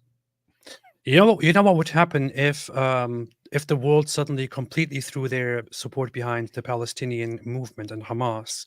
It would result in not only the destruction of Israel, but also the extermination of much of, if not most of the population, the Jewish population, and the non-Jewish population, by the way, of Israel. Historically, it wouldn't be us, it would be you who would then be remembered as somebody who let it happen and who also approved of it. I'm certainly not going to stand for that. It's vile. Don't even pretend to be the good guy here. Taurin Taj said it is sinful to speak the name of Navamud Radul Matiq. Matiq is Arabic for logic. Learn from translate without saying reason be upon him.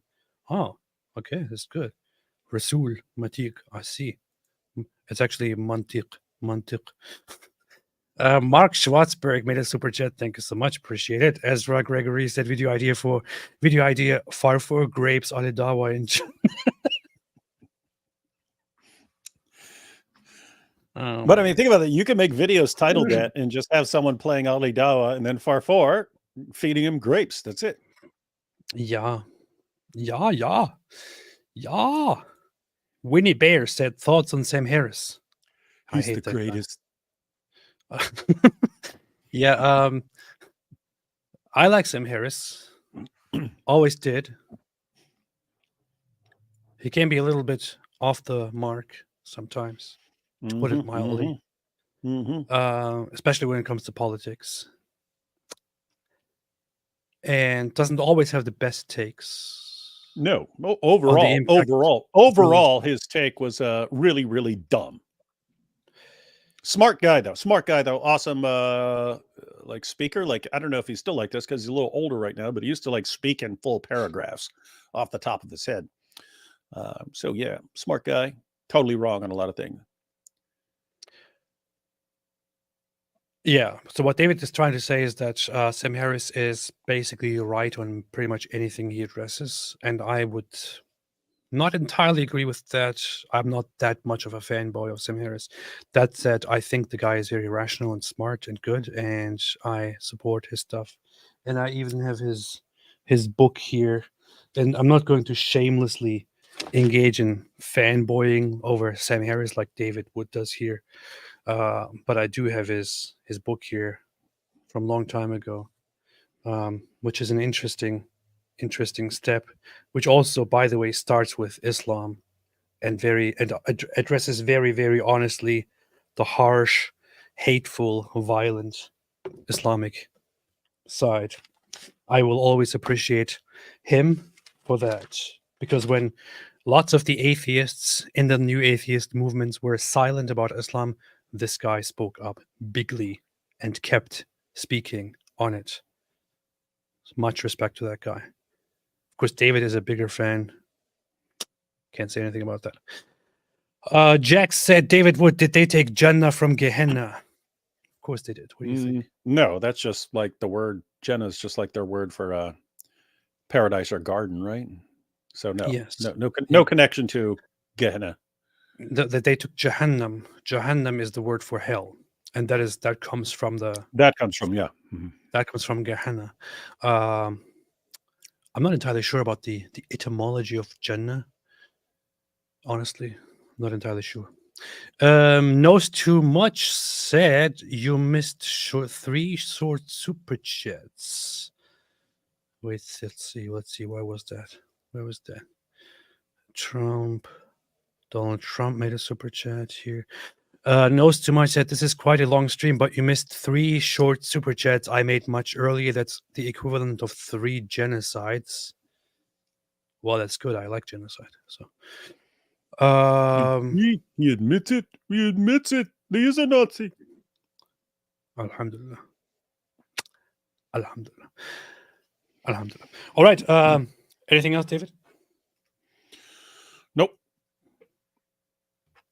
That's a good point. And we could probably cover that in tomorrow's live stream, which we will Super be dope doing. video up tomorrow. Tomorrow's live stream will be taking place tomorrow. Very important. And it will be taking place on my channel once again. And then on Sunday, it will be taking place on David's channel once again. But tomorrow's live stream, very important. Tomorrow's live stream is going to be tomorrow, just so you know.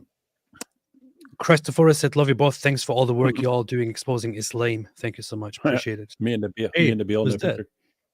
That's funny. You and Nabil. Classic video. Nice. What we will see you all tomorrow. Remember, tomorrow's live stream is going to be tomorrow. I'll see you all tomorrow. Thank you so much for joining. Always make sure to not support grape. Don't do live grapes. Don't endorse people who grape each other on live streams. We don't do that kind of stuff here. We don't do grape. We're against grape. Stay away from grape. And grape fantasies. And grape fantasies. Don't watch people's grape fantasies. Yeah. Don't watch it.